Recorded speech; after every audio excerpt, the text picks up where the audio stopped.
ලංකාවේ පහුගිය සති කීපෙත් ඒ වගේම 2011ත් විශ්වවිද්‍යාලවලට සම්බන්ධව විශාල ප්‍රවෘත්ති ගණනාවක් ආවා. මේ ගිය සතියට එපිට සතිය ආපු ප්‍රවෘත්තිය උනේ විශ්වවිද්‍යාලවලින් පිට වෙන අයව රැකියා වෙළඳපොළට සුදුසුද කියන එක. ඒ කියන්නේ රැකියා වෙළඳපොළට සුදුසු වෙන හැටියට විශ්වවිද්‍යාල පාඨමාලා සකසන්නට කියන එක ශ්‍රී ලංකාවේ ජනාධිපතිවරයා කියලා තිබුණා. ඒ එක නිවුස් එකක්.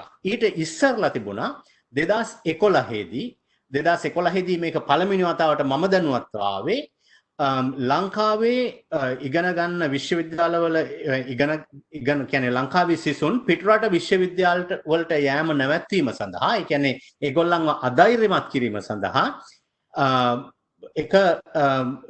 එක මේ මොනවද උදාහරණයක් හැටියට ඒගොල්ලෝ රටවල් ගණනාවක් අධ්‍යයනය කරලා ඒගොල්ලෝ කියලා තිබුණා පිටරට විශ්වවිද්‍යාලවල ශාඛා ලංකාවේ පිහිටවන්නට කියලා. මේ එක යෝජනාවක්. දැන් මේවා සම්බන්ධව කතා කරන්නට අපි අද පැනල් එකක් තෝරගත්තා. ඒ කියන්නේ ඔවුන් විශාල වශයෙන්ම මේ ගැන හදාarලක් තියන අය, ඒ වගේම විශ්වවිද්‍යාල ගණනාවක වැඩ කරලා තියන අය. පළමුවෙන්ම අපි තෝරගත්තා ලංකාවේ පේරාදෙණිය විශ්වවිද්‍යාලෙත් ඉගෙනගෙන ඊට අමතරව පාකිස්තානයේ තව විශ්වවිද්‍යාලයකත් ඒ වගේම හාවර්ඩ් විශ්වවිද්‍යාලෙත් ඉගෙන ගත්ත චමින්ද හෙට්ටිආරච්චි මහතාව. ඔහු විශ්වවිද්‍යාලවල ඉගෙන ගත්ත පමණක් නොව ඔහු ලංකාවේ ෆැබ් ලංකා ෆවුන්ඩේෂන් එකේ ආරම්භක සමාජිකයෙක්. ඔහු ඊළඟට අපි තෝරගත්තේ අද වෙනකොට ස්විට්සර්ලන්තයේ ලූසන් විශ්වවිද්‍යාලයේ රිසර්ච් එකක් කරන, ඒ කියන්නේ පර්යේෂකයෙක් හැටියටත් වැඩ කරන, ඒ වගේම ආචාර්යවරයෙක් හැටියටත් වැඩ කරන ලංකාවේ හිටපු අන්තරායකර ඖෂධ පාලනාධිකාරියේ සභාපතිවරයා වන වෛද්‍ය චමීර නිලංග සමරවීරව. ඊට පස්සේ මේ සම්බන්ධව කතා කරන්න අපි තෝරගත්තා මහාචාර්ය චන්දිම ගෝමස්. ඔහු අද වෙනකොට දකුණු අප්‍රිකාවේ University of Witwatersrand මම හිතන්නේ මම කියනවා හරි කියලා ඉවර වෙලා University of Witwatersrand කියන එකේ ආචාර්යවරයෙක් හැටියට වැඩ කරන කෙනෙක්. ඒ වගේම ඔහු අපි දන්න තරමින් මැලේසියාවේ විශ්වවිද්‍යාලයකත් තව විශ්වවිද්‍යාල ගණනාවකත් ඉංජිනේරු වලට සම්බන්ධව හයි වෝල්ටේජ් ඉංජිනේරින් සම්බන්ධව වැඩ කරන පුද්ගලයෙක්. මේ සියලුම දෙනාම අපි තෝරගත්තේ මේ මාතෘකා කතා කිරීම සඳහායි. මේ මාතෘකා දෙක කතා කිරීම සඳහායි. ඔබ සියලුම දෙනාම පිළිගන්නවා ආයුබෝවන් කියලා. චමින්ද මම පළවෙනි ප්‍රශ්නේ ඔබට යොමු කරන්නේ ඒ කියන්නේ 2011 අපි මේ ප්‍රශ්නේ කතා කරොත් එහෙම 2011 දී තමයි පළවෙනි වතාවට මම දකින්නේ ලංකාවේ සිසුන් පිටරට ගිහිල්ලා ඉගෙන ගැනීම නිසා විශාල මූල්‍යමය හානියක් ලංකාවට සිදු වෙනවයි කියලා මේ පිටරට විශ්වවිද්‍යාල ගෙනල්ලා ඉවර වෙලා ලංකාවේ ශාඛා හැටියට දාන්නට තීරණය කළා. ඒක තීරණයක් කියන්නේ තීරණයක් නෙමෙයි, ඒ සම්බන්ධ කතිකාවතක් ඇති වුණා ඒ සම්බන්ධව. ඔබ මේ ගැන දැනුවත්ද? ඔබ මේ ගැන මොකක්ද ඔබට කියන්නට තියෙන්නේ?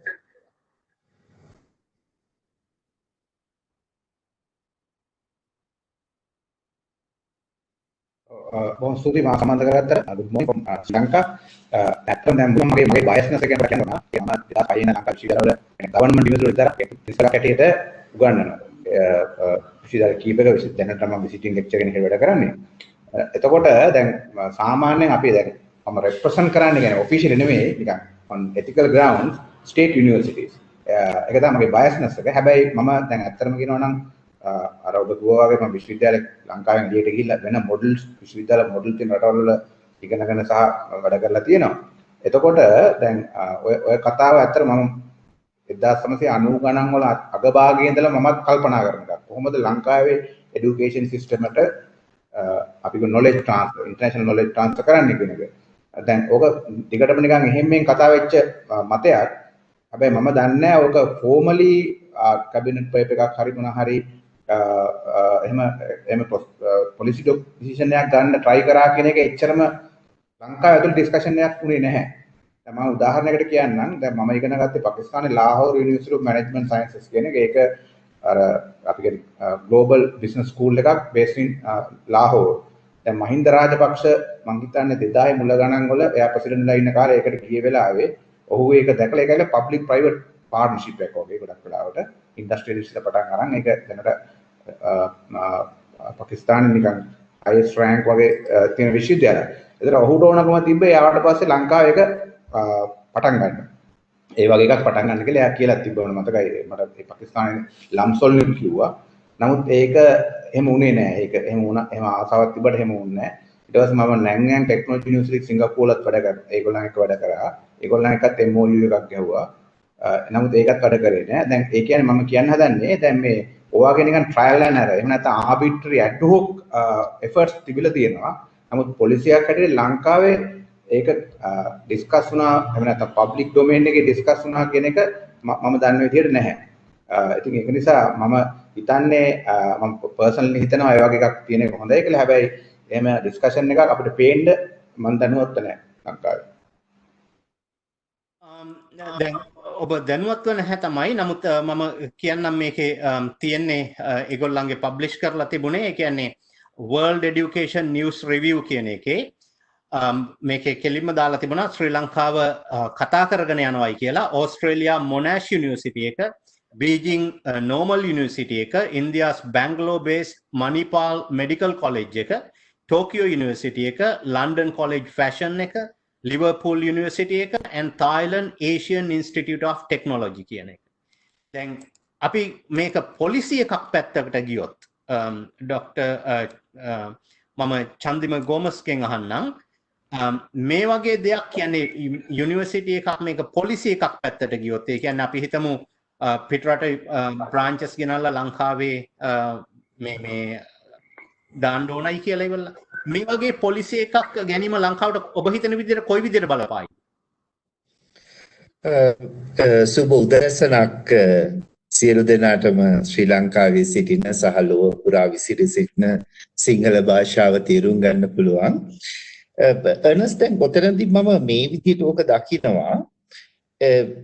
දැන් චමින්දට වඩා මගේ අත්දැකීම් ටිකක් වෙනස්. මොකද මං පෞද්ගලිකාංශයේ සරසවි වල ලංකාවේ ශාඛා බිහි කරන පටන් ගන්න යුගයේ ඒ කියන්නේ 2001 2002 වගේ කාලයේදී මම ඒ සඳහා සහයෝගය දුන්නා.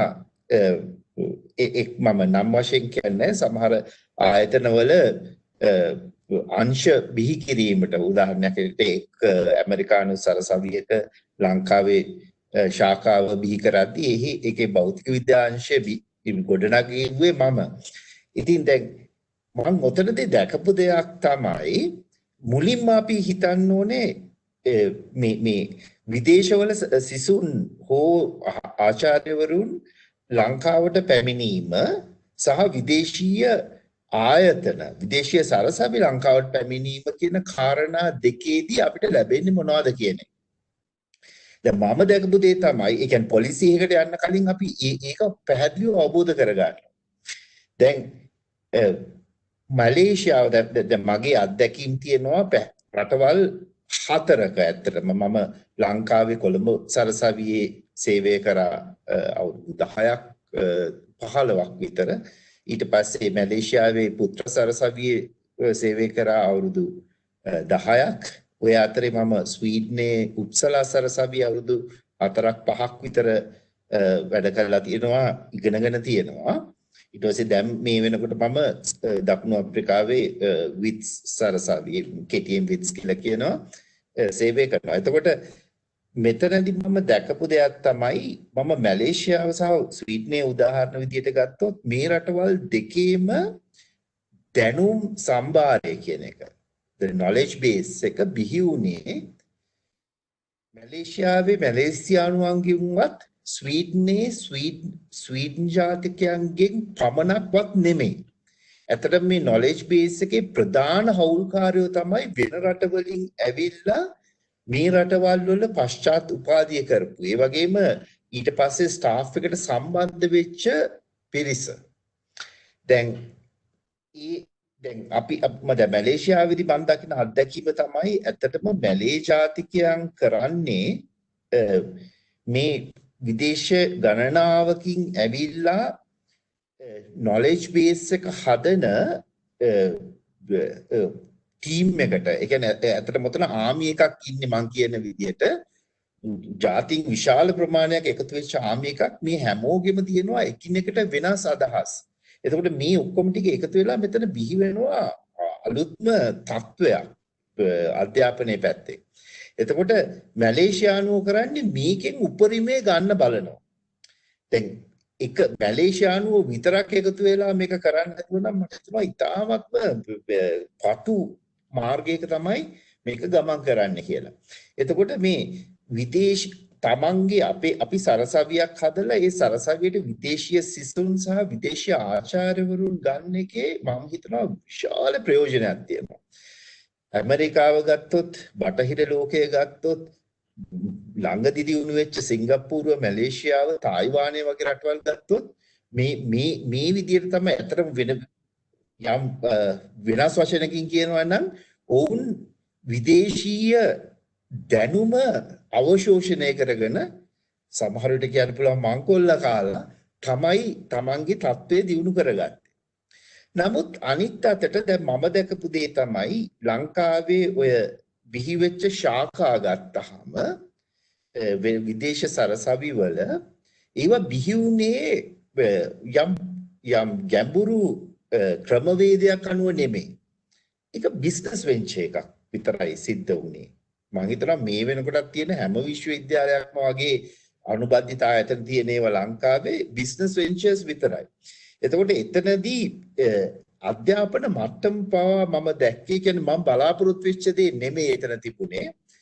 බොහොම අඩු මට්ටමක ලංකාවේ සිසුන්ට ලංකාවේ ආචාර්යවරුන්ම යම් දැනුමක් ලබා දීම, ඒ දැනුමේ මට්ටම පිළිබඳවත් මට විශාල ගැටලු තියෙනවා. ඒ වගේම විදේශ වලින් කීප දෙනෙක් ආවා නම් ඒ ආවේ එක්ක ඇඩ්මිනිස්ට්‍රේටිව් ලෙවල් එකට ඊට අමතරව යම් ස්පෙෂලායිස්ඩ් ලෙක්චර්ස් දෙන්න, විශේෂඥ දැනුම ලබා දෙන්න විතරයි. එතකොට මේ විශ්වවිද්‍යාල වලින් හෝ ඒ විශ්වවිද්‍යාලවල අනුබද්ධ ආයතන වලින් මම හිතන්නේ මම කියන්නේ මේ දැන් තියෙන මාතාවන්නේ පහුගිය අවුරුදු 20 දී ඇති වෙච්ච ආයතන වලින් ලංකාවට කිසිම දැනුමක් එකතු වුණා කියලා. ඕගලන්ට පුළුවන් අපිට සමීක්ෂණයක් කරලා බලන්න මේ සරසවි වලින් පිට වෙච්ච අය අද කොතනද ඉන්නේ කියලා. උන් හොඳ රස්සාවල් කරනවා ඉතින්. මොකද උන්ගේ ඉංග්‍රීසි දැනුම වැඩි වෙනවා. උන් යම් ප්‍රමාණයකට ජාත්‍යන්තරයට නිරාවරණය වෙනවා. මේ නිසා උන්ට ජොබ්ස් ගන්න පුළුවන්. නමුත් එතනින් එහාට යම් විශේෂ දෙයක් රටට කරලා තියෙනවද කියන එක මට නම් ගැටලුවක්. එතකොට මම කියන්නේ දැන් පොලිසි එකකට එනකොට, පොලිසි ඩිවෙලොප් කරනකොට මේ ගැන හිතන්න ඕනේ. ඒ කියන්නේ මේ බිස්නස් වෙන්චර් එකක් තමයි. ඒ කියන්නේ බිස්නස් වෙන්චර් එකක් වෙන්න ඕනේ නැත්තම් කවුරුවත් මේකට මුදල් යොදවන්නේ නැහැ. නමුත් මෙතනදී බිස්නස් වෙන්චර් එකට ගොඩක් එහා ගිය. දැන් අපි ඇමරිකාවේ තියෙන ප්‍රධාන යුනිවර්සිටි 100 ගත්තොත් මේ 100න් මම හිතන්නේ 90ක් විතරම public private ventures. එතකොට නමුත් මේ වලින් දැන් අපි හාවර්ඩ් ජේල් වගේ යුනිවර්සිටිස් ගත්තොත් මේවා ලාභ නොලබන පෞද්ගලික විශ්වවිද්‍යාල. පිට්ස්බර්ග් ගත්තොත් ඒක රජයේ විශ්වවිද්‍යාලයක් නමුත් මුදල් අය කරනවා. එතකොට දැන් මේ විශ්වවිද්‍යාල තත්ත්වයට මම කියන්නේ මේ ඊ තත්ත්වයට අධ්‍යාපනය ගන්නවා කියන එක නෙමෙයි. නමුත් ඒ මොඩල් එක අපි ලංකාවේ ඇති කරන්න පුළුවන් විදියට පොලිසි එකක් ඩිවෙලොප් කරන්න ඕනේ. ඔන්න ඔතනින් මම කැමති මේකට. බොහොම ස්තුතියි. මට ඔබතුමා ළඟට ආපහු එන්න ඕන. ඒ එන්න ඉස්සරලා මම වෛද්‍ය නිලංග ළඟට යනවා එක ප්‍රශ්නයක් අහන්න. ඒ කියන්නේ මම දන්නවා ලංකාවේ ගත්තොත් සාමාන්‍ය මතයක් තියෙනවා නිලංග, මෙඩිකල් කවුන්සිල් එකේ මතයක් තියෙනවා දොස්තරලා අතර කොච්චර වුණත් ලංකාවේ වෛද්‍යවරයෙක් යනවා නම් හුඟක් වෙලාවට යන්නේ එංගලන්තයට. ගිහිල්ලා වැඩිදුර අධ්‍යාපනය හදාරනවා නම් හදාරලා ඉන්නෙත් එංගලන්තේ. දැන් මේ සම්බන්ධ ඔය වගේ දැන් බ්‍රාන්චස් කියන්නේ වෙන යුනිවර්සිටිස් වල බ්‍රාන්චස් දාන එක මෙඩිකල් කියන්නේ මේ වෛද්‍යවරයෙක් හැටියට වෛද්‍ය සභාව වගේ දෙයක් කොයි විදිහට දකිවිද? ඔව් ලංකාවේ අධ්‍යාපන ශ්‍රේෂ්ඨය ගත්තම සිසුන්ගේ වැඩිම ඉල්ලුම තියෙන ශ්‍රේෂ්ඨය වෛද්‍ය අධ්‍යාපනයයි. දැන් සාමාන්‍යයෙන් වසරකට සිසුන් 150 300ත් අතර ප්‍රමාණයක් වෛද්‍ය උපාධිය හැදෑරීම සඳහා ලංකාවෙන් එළියට යනවා. ඉතින් ඒ නිසා තමයි මේ පිළිබඳ කතාව ලංකාවේ ගොඩක් සංවේදී. ඉතින් ඔබ ඇහුවා ඇයි මේ එංගලන්තයට යන්නේ කියන එක. එංගලන්තයට අපි යන්නේ ප්‍රාථමික උපාධිය හදාරන්න නෙමෙයි කිත්සිරි. අපි යන්නේ පශ්චාත් උපාධිය හදාරන්න. ඒක ලංකාවේ මූලික උපාධිය ලැබුවට පස්සේ ගැනීම සඳහා තමයි එංගලන්තයට යන්නේ. එහෙම ඇරෙන්නට වෛද්‍යවරයෙක් වීම සඳහා එංගලන්තයට අධ්‍යාපන ලැබීම සඳහා යෑමක් සිදුවන්නේ නැහැ. ඒ ගියොත් වෙන්නේ පෞද්ගලික වෛද්‍ය විද්‍යාලයකට බොහොම සුළු එක්කෙනෙක් දෙන්නෙක් ආදී වශයෙන්. නමුත් මගේ ප්‍රශ්නේ වෙන්නේ වෛද්‍ය නිලංග දැන් මෙහෙම බ්‍රාන්චස් දාන එකට පුද්ගලිකව ගත්තොත් මගේ වෙන මතයක් තියෙනවා වෙන්න පුළුවන්. හරිද? මම චමින්දගෙන් උත්හනවා. මම අහන්නේ දැන් වෛද්‍ය සභාව මෙහෙම මේකක් දාන එකට මොන වගේ අදහසක් දෙයිද කියන එකයි. කියන්නේ දැන් වෛද්‍ය සභාව දැන් ලංකාව ගත්තොත් ලංකාවේ සිසුන් මම ඔබට පැවසුවා 200 300 අතර ප්‍රමාණයක් විදේශ රටවල අධ්‍යාපන ලබන්න යනවා කියලා. මොවුන් මේ අධ්‍යාපන ලබන්න යන විශ්වවිද්‍යාල සංඛ්‍යාත්මකව ගත්තොත් ඒකත් 30ත් 100ත් අතර ප්‍රමාණයකට යනවා. ඒ කියන්නේ සමහර විශ්වවිද්‍යාල තියෙනවා ළමයි 2-3 දෙනෙක් යනවා. ඉතින් මේ සියලුම විශ්වවිද්‍යාල වල වෛද්‍ය පීඨ අනිවාර්යයෙන්ම ලංකාවේ වෛද්‍ය සභාවේ ලියාපදිංචි වෙලා තිබෙන්න ඕන. ලංකාවේ වෛද්‍යවරයෙක් විදියට ඔහු යම්කිසි දවසක රැකියාව කරනවා නම් ඒ නිසා හැමතිස්සෙම අපි සිසුන්ට දෙන උපදේශ තමයි ඔබ යන විශ්වවිද්‍යාලයේ වෛද්‍ය පීඨය ලංකාවේ වෛද්‍ය සභාවේ ලියාපදිංචි වෙලාද කියා තහවුරු කරගත් පසුව තමයි ඔබ ඔබගේ වෛද්‍ය අධ්‍යාපන ලැබීම සඳහා පිටරට යන්න ඕනේ. ඒක නිසා ලංකාවේ වෛද්‍ය සභාවට සදාචාරාත්මකව ගැටලුවක් මතුවන්නේ නැහැ. ලංකාවේ ඕනෑම පිටරට වෛද්‍ය විද්‍යාලයක ඔවුන්ගේ ශාඛාවක් මෙහි ආරම්භ කෙරුවට එකම දේ ඔවුන් වෛද්‍ය සභාවේ අනුමැතිය තමාගේ වෛද්‍ය පීඨය මෙඩිකල් ස්කූල් එකට ලබා ගත යුතුයි. ඒ නෛතික ගැටලුව ඇර වෙන සදාචාරාත්මකව හෝ වෙන කිසිම බාධාවක් වෛද්‍ය සභාවට නැහැ එබඳු කාරණාවකට විරුද්ධ වෙන්න. හරි බොහොම ස්තුතියි වෛද්‍ය නිලංග. චමින්ද මම අහුවොත් ඔබගෙන් දැන් මේක කියන්නේ පොලිසි එකක් හැටියට මේක පොලිසි එකක් හැටියට ලංකාවේ කියන්නේ ගෙනාවොත් එහෙම ඔබ හිතන හැටියට කියන්නේ මොකක්ද ඔබගේ අදහස? ඔව් දැන් ඇත්තටම දැන් හරිම හොඳ මේ ඩිස්කෂන් එකක් අතර මේ ලොකු ඩයිවර්සිටි එකක් තියෙනවා. අපි අදහස් වල ඒක ඊටම හොඳයි මම හිතන්නේ. එන්ට්‍රිචන් අර ප්‍රොෆෙසර් ගෝමස් කිව්වා වගේ ඒක තමයි අර এডুকেෂන් එකේ අපි කරන්නේ මේ widen the horizon හරි මොකක් හරි කියමුකෝ. ඉතින් දැන්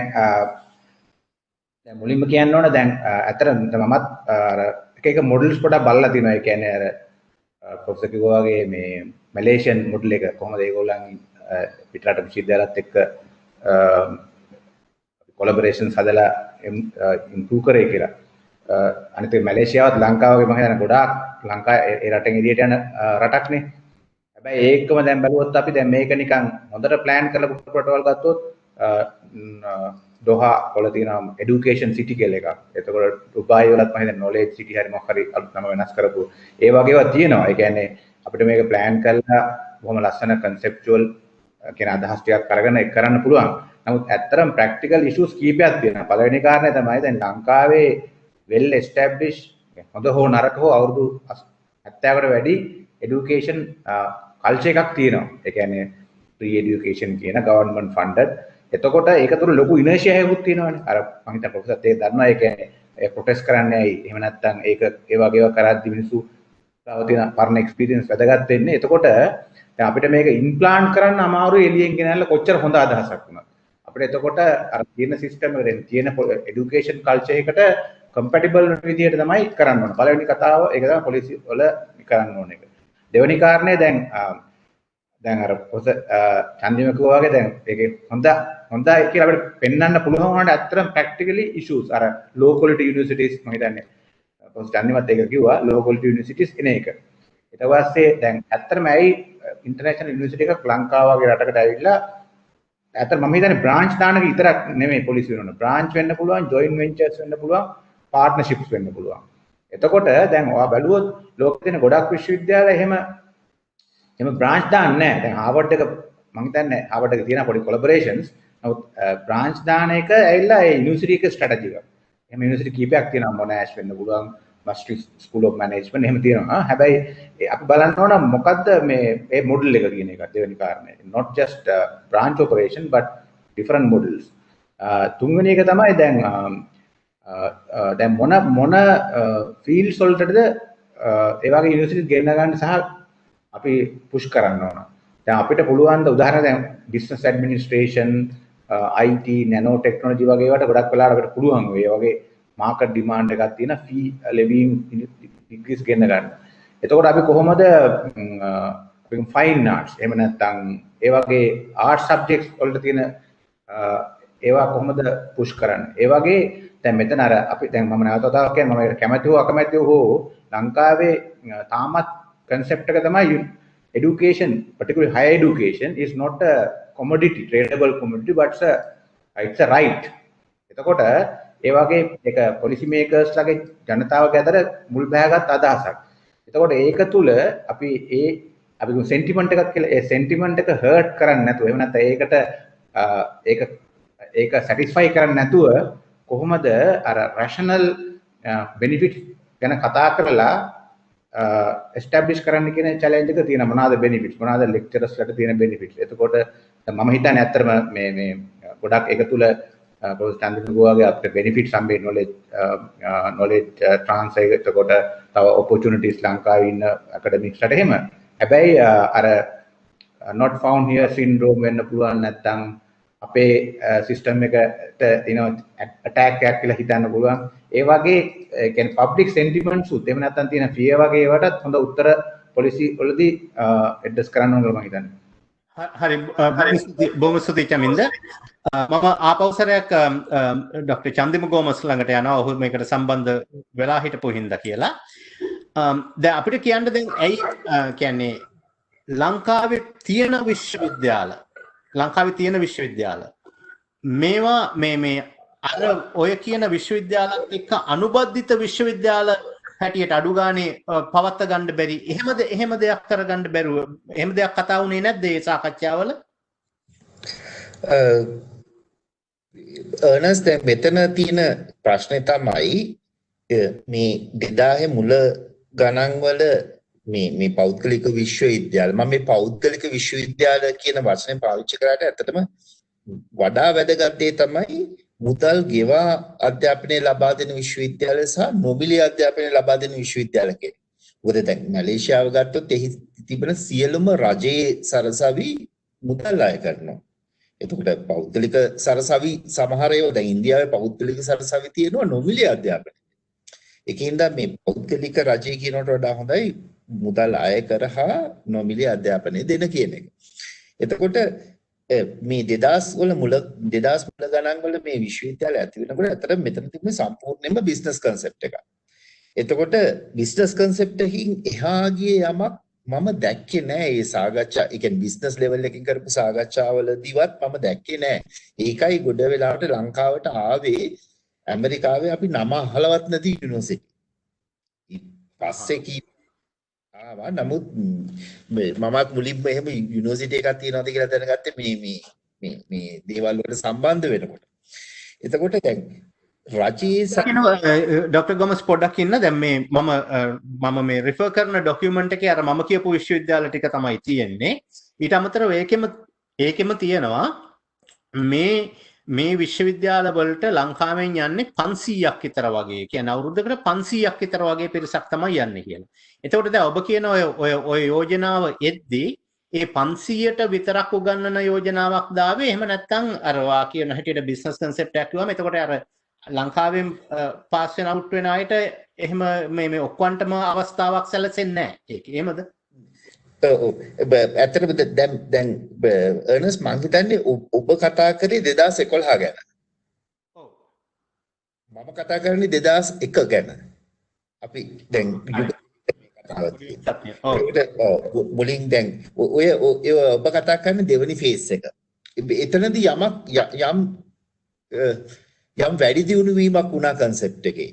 මේ මුලම කන්සෙප්ට් එක එනකොට තිබුණේ අපි හිතමු බොෂ් කම්පැනි එකෙන් ඉක්විප්මන්ට් ටික ගෙනල්ලා ලංකාවේ විකුණනවා. ඔන්න ඔය කන්සෙප්ට් එකම තමයි.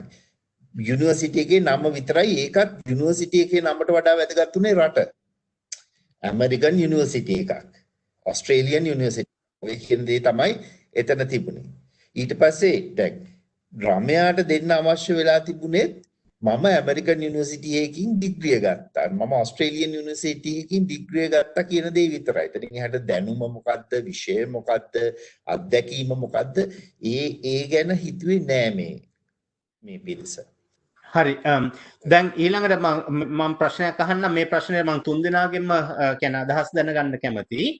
ඒ කියන්නේ දැන් අපි දන්නවා කොච්චර වුණත් හිතන්නකෝ කියන්නේ දැන් සිංගප්පූරුව ගත්තොත් අපි දන්නවා ලී කුවාන් යූ මුලින්ම ගොඩක් කරපු දෙයක් තියෙනවා. ඒගොල්ලෝ හොඳම අයව තෝරලා ඉවර වෙලා ඒගොල්ලන්ට දුන්නා පිටරට විශ්වවිද්‍යාලවල ගිහිල්ලා ඉගෙන ගන්න කියලා ආණ්ඩුවෙන්ම ගෙව්වා. ගෙවලා ඉවරලා විතරක් හිටියේ නෑ. ඊට පස්සේ ඒගොල්ලන්ට ඒ රටවල් වල ගිහිල්ලා පදිංචි වෙලා තව කම්පැනි වල වැඩ කරන්නත් කියලා තමයි ඊට පස්සේ සිංගප්පූරුවට එන්න කියලා කිව්වා.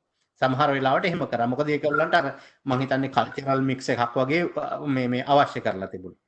දැන් ඒ වගේ දෙයක් මේ වගේ විශ්වවිද්‍යාල ආරම්භ කිරීම තුලින් අපිට හම්බ වෙනවාද? පොඩි උත්තරයකින් දෙන්න ඩොක්ටර් චන්දිම.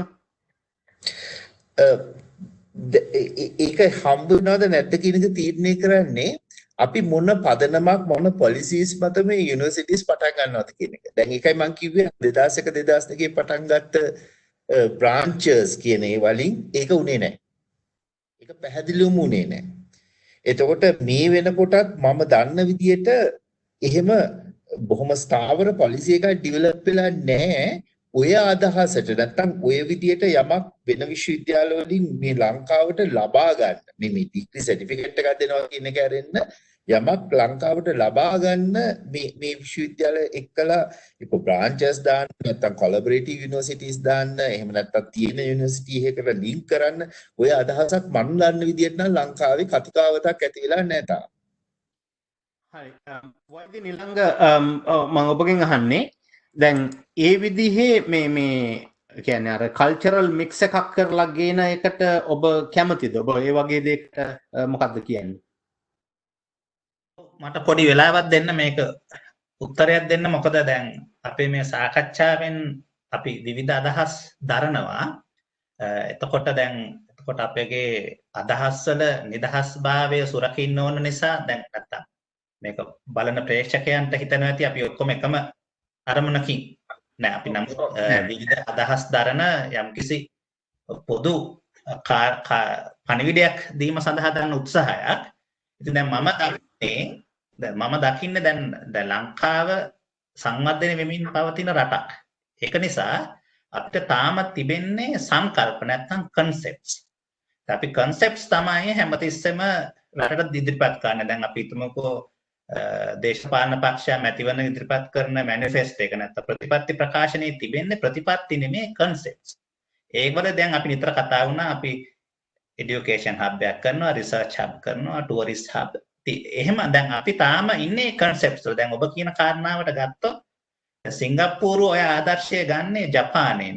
ජපානයේ 1800 ගණන් වලම මොයිජු කියන අධිරාජ්‍යගේ කාලෙදී ඒ අධිරාජ්‍යය තමන්ගේ රට දියුණු කිරීම සඳහා කරපු පළවෙනි කාරණාව තමයි බටහිර රටවලට තරුණයන්ව ඔය ඔබ කියන ආකාරයටම අධ්‍යාපනය සඳහා යවලා ඒ කර්මාන්ත ශාලාවල වැඩ කරන දැනුම සහ පළපුරුද්ද කියන දෙකම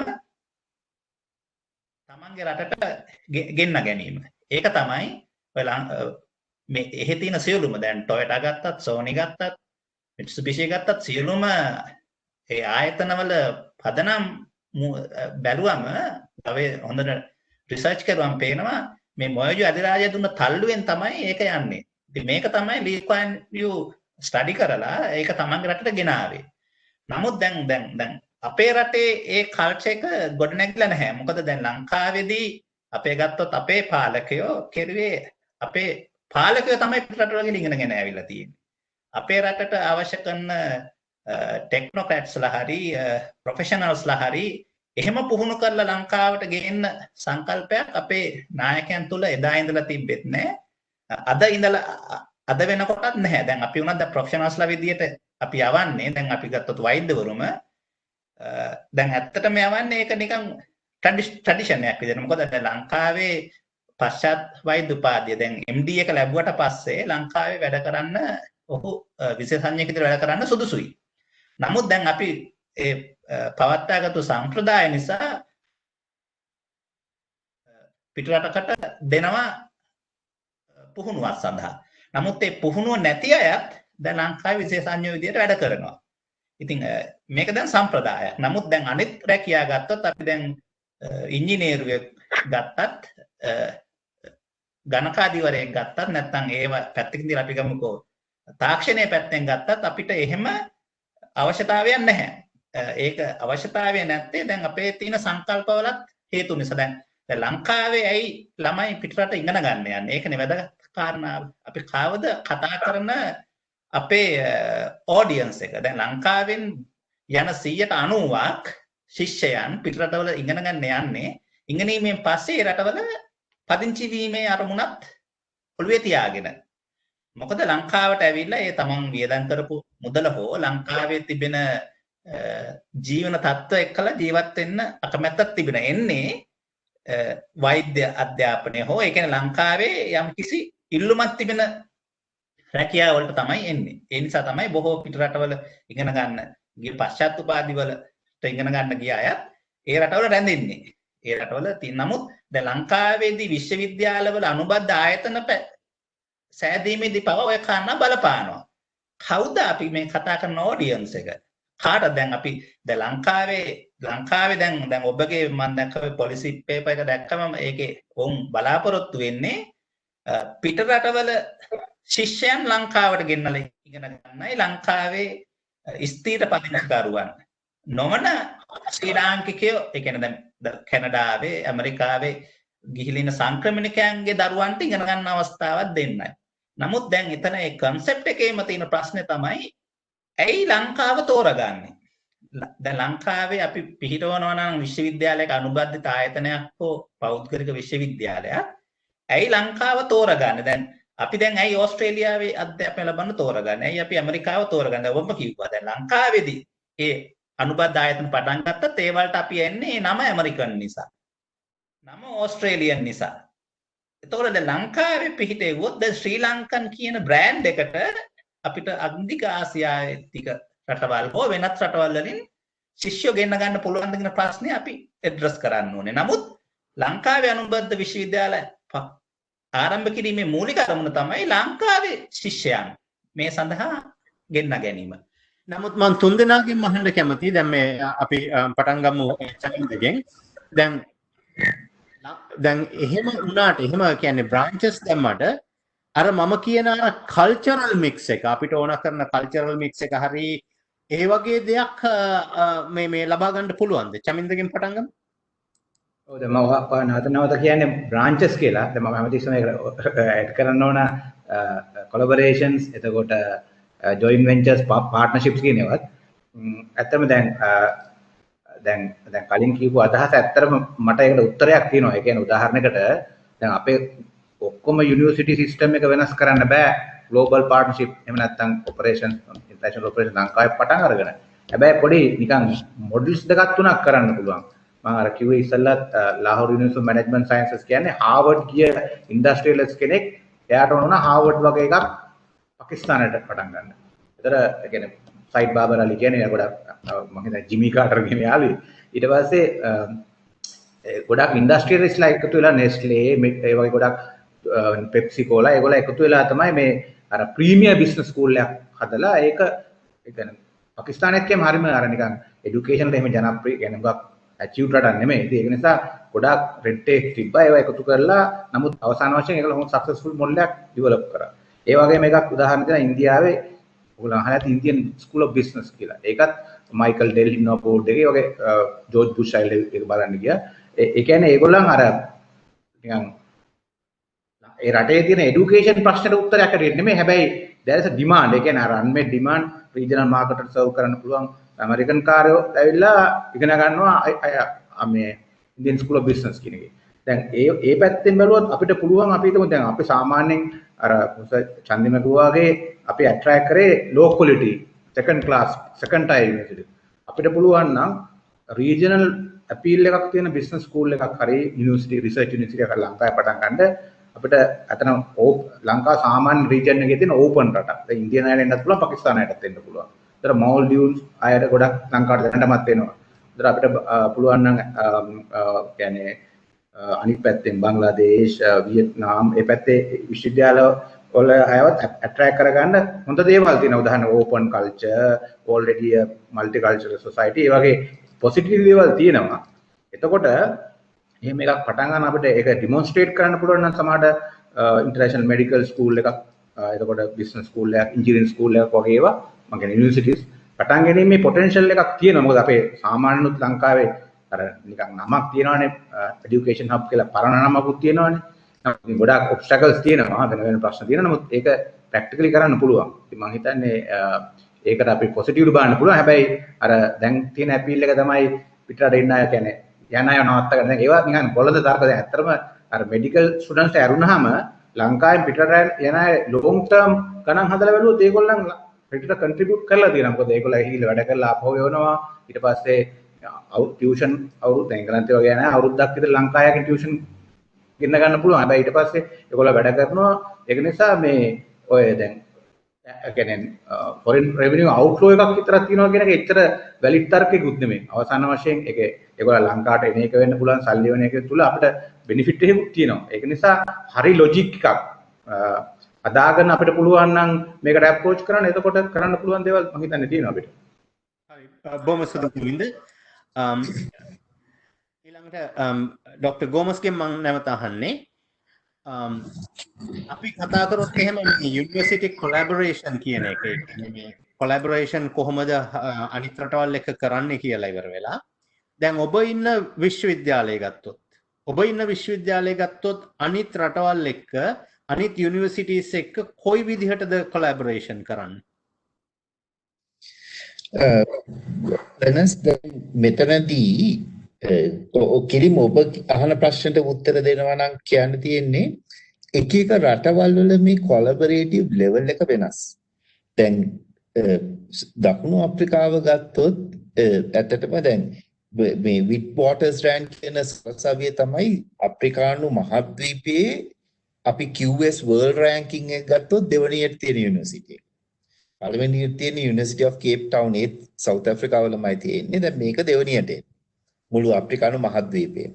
ඒකට දැන් මෙතනදී දකුණු අප්‍රිකාව කියන්නේ දැන් මේ ඔය කතාව ගැන විස්තර කරද්දී රටේ දේශපාලනික වාතාවරණය ගැන හොඳ අදහසක් තියෙනවා.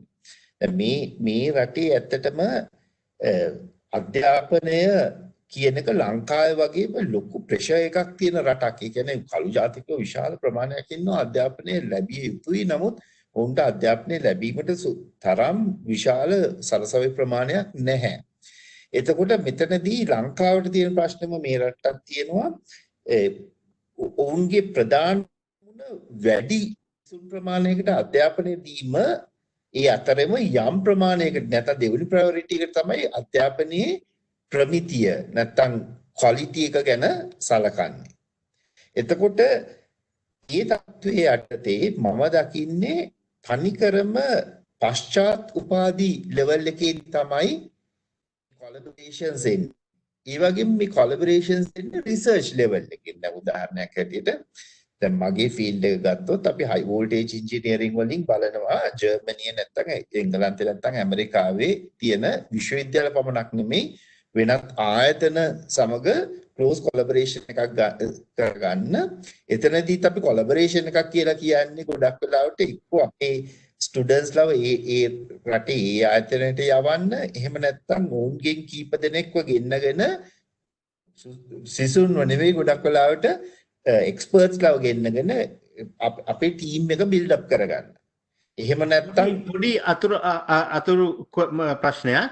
ඒ වගේ දෙයකදී දැන් මහාකාරී මුදල් යොදවන්න එපා ඔය කොලැබොරේෂන් එකට කියන්නේ අන්න ඒ වගේ දෙයක් කොහොමද සාකච්ඡා වෙන්නේ? එතනදී කෙරෙන්නේ ගොඩක් වෙලාවට මොඩල්ස් කීපයක් තියෙනවා. දැන් එකක් තමයි අපි high voltage engineering side එකේ මම උදාහරණයක් හැටියට ගත්තොත් තියෙන ලොකුම කම්පැනි එකක් තමයි EPRI කියන්නේ EPRI ඇමරිකාවේ තියෙන්නේ. ඒතකොට EPRI එකත් එක්ක අපි කොලැබොරේෂන් එකක් කරනකොට කරන්නේ අපිට යුනිවර්සිටි එකෙන් පොඩි සීඩ් මනි එකක් දෙනවා.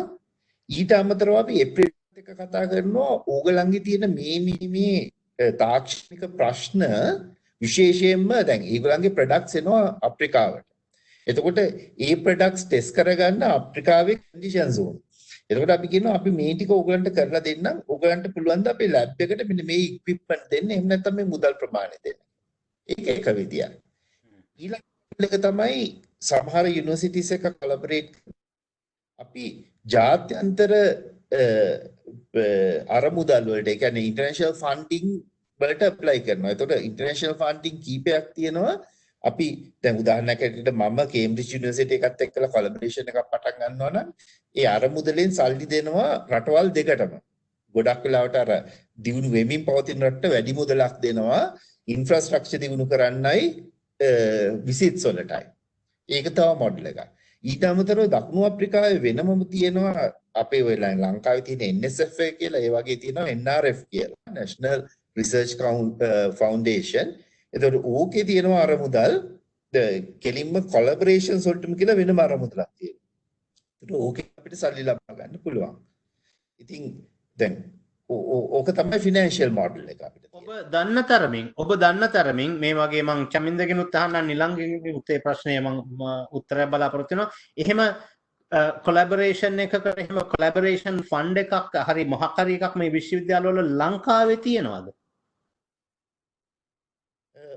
මම දන්න තරමින් ලංකාවේ විශ්වවිද්‍යාලවල එහෙම ෆන්ඩ්ස් තියෙනවද කියන එක මම දන්නේ නැහැ. නමුත් NSF එකේ යම් ප්‍රමාණයක් හෝ NRC එකේ National Research Council එකේ යම් ප්‍රමාණයකට ආධාර ලබා දෙනවා මේ සඳහා.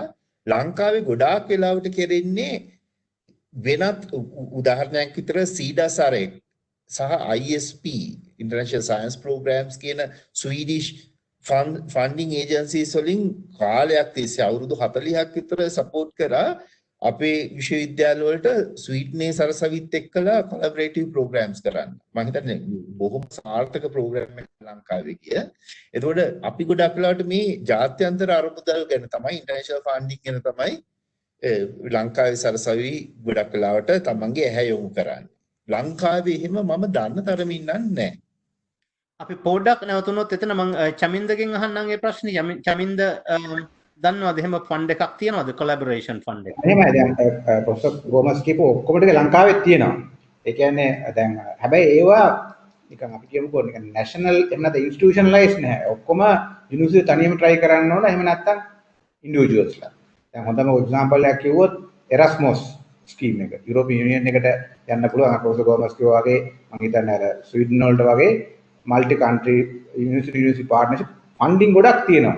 නමුත් දැන් යුනිවර්සිටි ඉන්න එක්කෙනෙක් කල්පනා කරන්න ඕනේ ඇයි මම මේකට try කරන්නේ කියලා. මොකද හේතුව ඒක යාගේ පර්සනල් මොටිවේෂන් එකක් වෙනවා.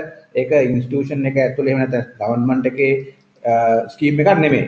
ඒක ඒගොල්ලන් ප්‍රවර්ස් දනුත් මම හිතන්නේ අපිත් අතන ඇප්ලයි කරලා දෙනවා කීපයකට. ඊළඟට තියෙනවා දැන් World Bank ADB ෆන්ඩින් ගොඩක් ලංකාවේ এডুকেෂන් වලට ඇලොකේට් කරලා දෙනවා යුනිවර්සිටි රිෆෝම් කරන්න, මොඩිෆයි කරන්න. දැන් National Science Foundation, National Research Council වගේ එක ෆන්ඩින් තියෙනවා. මම හිතන්නේ ෆන්ඩින් ඇත්තටම ලංකාවේ තියෙන ප්‍රශ්නයක් නෙමෙයි. ෆන්ඩින් වලට ගොඩක් අපි අර තාම low middle income ඉඳලා ගොඩක් ෆන්ඩින් ස්කීම්ස් වලට අපි එලිජිබල්. ප්‍රශ්නේ තියෙන්නේ පොලිසි පුෂ් එකක් නැහැ. ඒවා ස්ට්‍රීම්ලයින් කරලා අර ඇක්ටිව්ලි යුනිවර්සිටි ඉන්ටර්නැෂනලයිස් කරන්න. එහෙම නැත්නම් කොලැබොරේෂන් හදන්න ඉන්ඩිවිජුවල් යුනිවර්සිටිස් වල තියෙන ඕනකම මිසක් සිස්ටම් එක තුල ඒක නැෂනල් පොලිසියක් හැටියට නැහැ. සිද්ධිකෝ දකින්න මම හිතන්නේ ඔබගේ පින්තූරේ නැතුව ගියා අපිට. ඒ ප්‍රශ්නේම නිලංගගෙන් ඇහුවොත් නිලංග මේ ලංකාවේ කියන්නේ වෛද්‍ය විද්‍යාලයට මේ වගේ පර්යේෂණ කරන්න හරි මහකාරී කරන්න කොලැබොරේෂන් ෆන්ඩ් එකක් කියන්නේ වෛද්‍ය විද්‍යාලයටත් ඔබ දන්න තරමින් තියෙනවද? ඔව් ලංකාවේ කොලැබොරේෂන් ෆන්ඩ්ස් කියලා වෙනම නොතිබුණාට ලංකාවේ කොලැබොරේෂන්ස් ඉතා විශාල ප්‍රමාණයක් සිදුවෙන ආයතනයක් තමයි වෛද්‍ය පීඨ කියන්නේ. වෛද්‍ය පීඨ ගත්තොත් සියලුම වෛද්‍ය පීඨවල සියලුම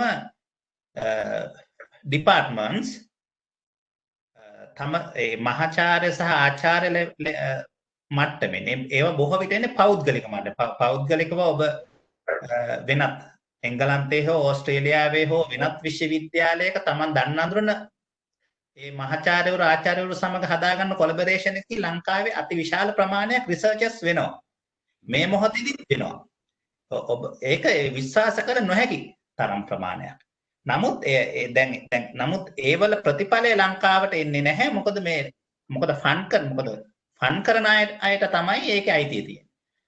එතකොට අපේ මහාචාර්යවරු ආචාර්යවරු එතනදී සේවය කරන්නේ තමාගේ දැනුම සහ අත්දැකීම සහ ආයතනය භූමිය අර තමන් කොලැබොරේට් වෙලා තියෙන විශ්වවිද්‍යාලයට සපයන එකයි. ඒ වෙනුවට ඒගොල්ලන්ට ලැබෙන්නේ ආදායම. දැන් ලංකාවේ අපි ගත්තොත් දැන් මයික්‍රෝබයොලොජි ගත්තොත් ශුද්ධ ජීව විද්‍යාව නැත්නම් මැලේරියා බරව පිළිබඳ කරන පරීක්ෂණවලදී දැන් ඒ විශ්වවිද්‍යාලවල ඒ ආචාර්යවරු පෞද්ගලික රෝහලක සේවය කරන ශල්‍ය වෛද්‍යවරයෙක් ගානටම හම්බ කරනවා. නැත්තම් උන් ඒ රැකියාවේ යෙදෙන්න හේතුවක් නැහැනේ. දැන් අප ගත්තොත් පැරසිටොලොජිස්ට් කෙනෙක් නැත්තම් මයික්‍රෝබයොලොජිස්ට් කෙනෙක් නැත්නම් පැතොලොජිස්ට් කෙනෙක්. ඒගොල්ලන්ට මහා ප්‍රයිවට් චැනලින් එකක් නැහැ. නමුත් ඔවුන් හම්බ කරන ආදායමත් බොහෝ විට දෙවෙනි වෙන්නේ නැහැ ලංකාවේ ප්‍රසිද්ධ ශල්‍ය වෛද්‍යවරයෙකුට. මොකද ඔවුන් අර කොලැබොරේෂන්ස් වලින් අති විශාල මුදලක් ලබා ගන්නවා. ඒ වගේම ඩ්‍රග් ටෙස්ටින්, ඒ කියන්නේ දැන් අලුතෙන් නිපදවන ඖෂධ ලංකාවේ රෝගීන්ට දීලා පරීක්ෂණ කරන පරීක්ෂණ රාශියක් මම දන්නවා.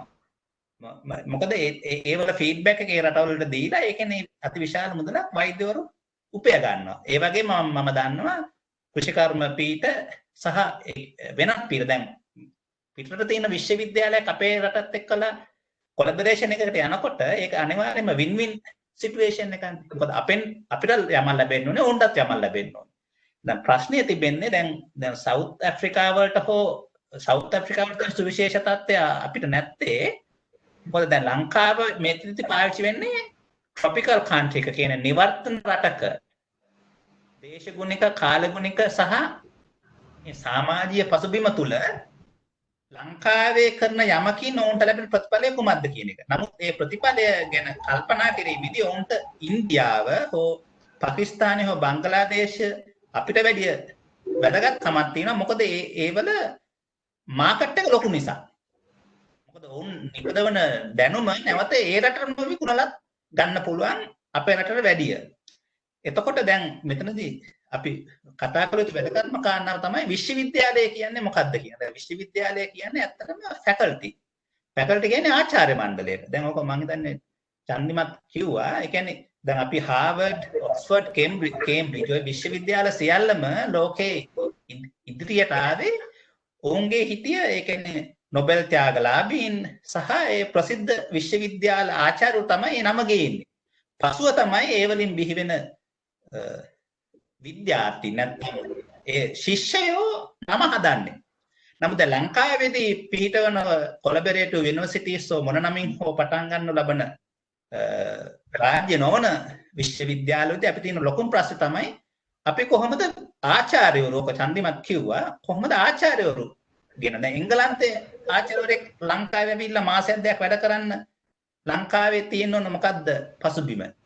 ඒ අපි ගෙවන මුදල මොකද ඒක අපිට ගෙවන්න පුළුවන් වෙන්නත් ඕනේ ඔහුට සාධාරණ වෙන්න ඕනේ. දැන් අපි ඔහුට දෙන ලිවිං කන්ඩිෂන්ස් මොනවද? දැන් ඔබ කතා කරුවා කල්චර් එක ගැන. නමුත් දැන් විශ්වවිද්‍යාල කල්චර් කියන්නේ රටක කල්චර් එක නෙමෙයි අර්නස්ට්. ඒක ඇවිල්ලා ඇකඩමික් කල්චර් එකක්. දැන් අපි ගත්තොත් මෙහි විශ්වවිද්‍යාලවලදී අපි කන බොන වෙලාවට ඔය මාතෘකාවට ඊළඟ තව පොඩ්ඩකින් පිවිසෙනවා ඊළඟ විනාඩි 45 දී. හරිද? මේ පළවෙනි විනාඩි 45 අපි අර මේ පළවෙනි එක මේ කියන්නේ මේ පිටරට විශ්වවිද්‍යාල සමග කොලැබොරේෂන් කියන මාතෘකාව තමයි කතා කරේ. දැන් ඊළඟ විනාඩි 45 දී පොඩ්ඩක් පිවිසෙනවා අපි ඊළඟට.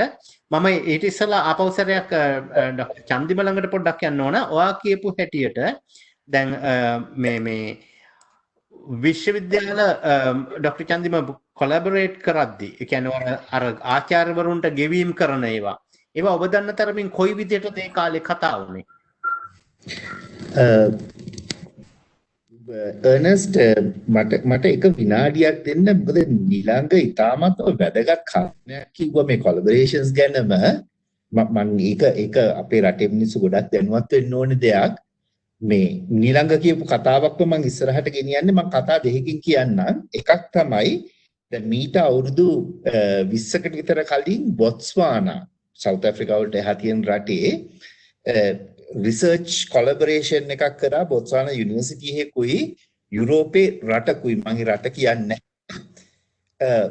ඔබ අහලා ඇති මම්බා කියන නාගයා ගැන. ලෝකේ තියෙන විෂම සර්ප මම්බා විෂ සහ ඊට ඇන්ටිඩොට් එකක් මේ ප්‍රති ජීවකයක් හදා ගැනීම පිළිබඳව. ඒතකොට කෙනෙක්ට ප්‍රශ්නයක් එනවා මේ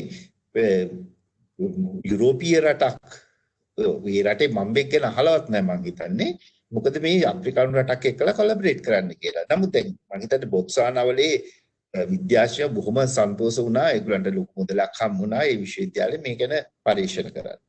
දැන් අද වෙනකොට මේ බොත්ස්වානාවලට මේ පරීක්ෂණයේ ප්‍රතිඵල හැටියට ආපු ප්‍රතිජීවක බොත්ස්වානා මුළු අප්‍රිකාවටම ලැබෙනවා. ඒ ලැබෙන්නේ අර යුරෝපීය රටේ.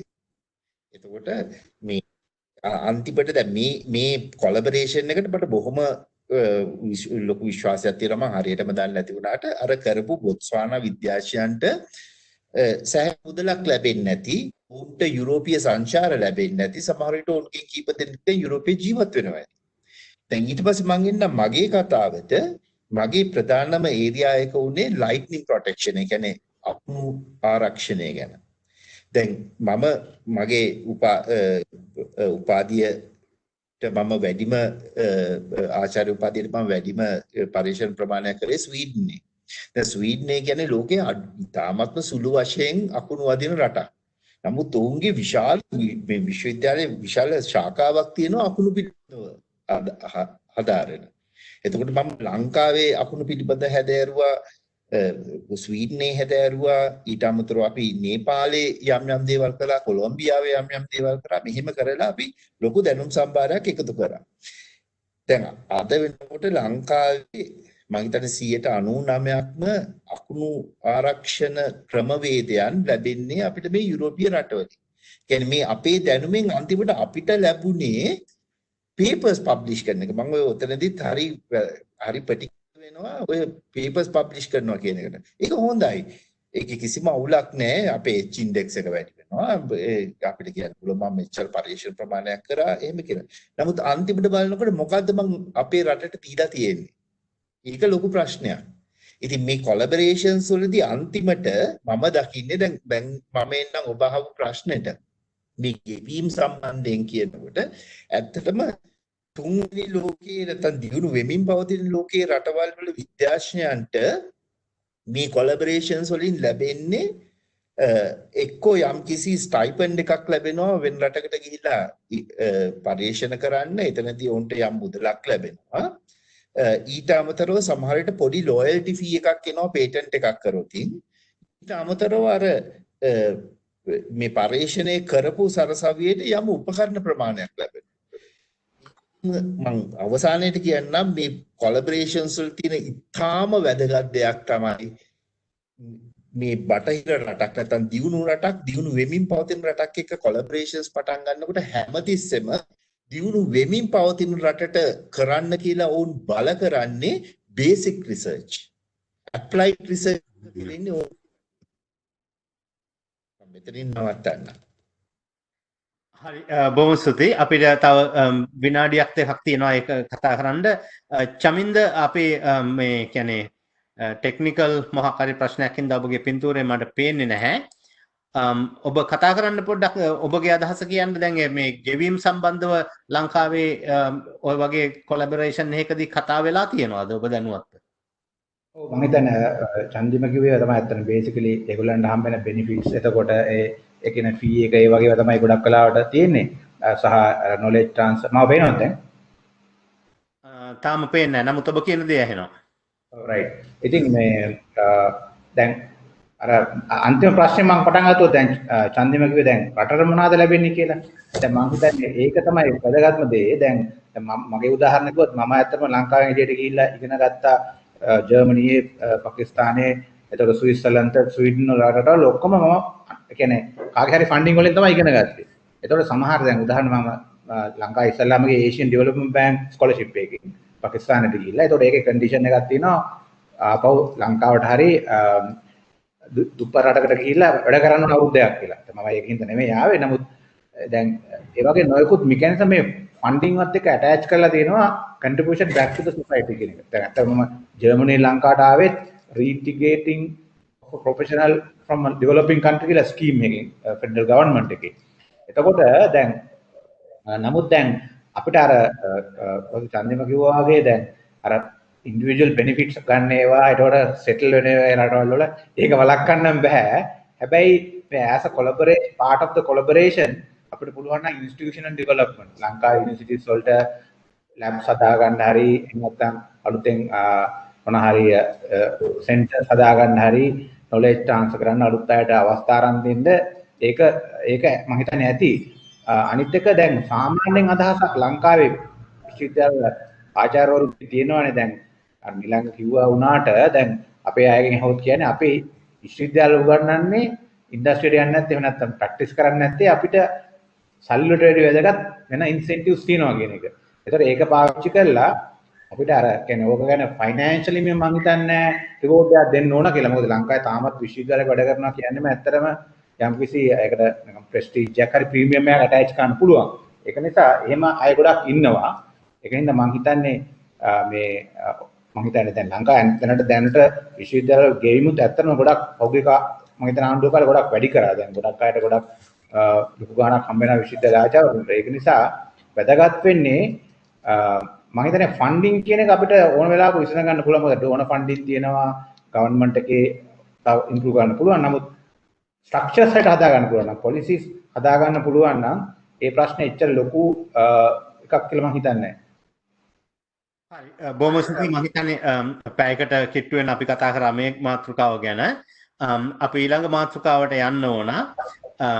ඒකට යන්න ඉස්සෙල්ලා මම හිතන්නේ ඔක්කොම දෙනාට කියන විනාඩි 5ක බ්‍රේක් එකක් ගත්තට කමක් නැහැ. දෙවෙනි වටේ අපි පටන් ගන්නේ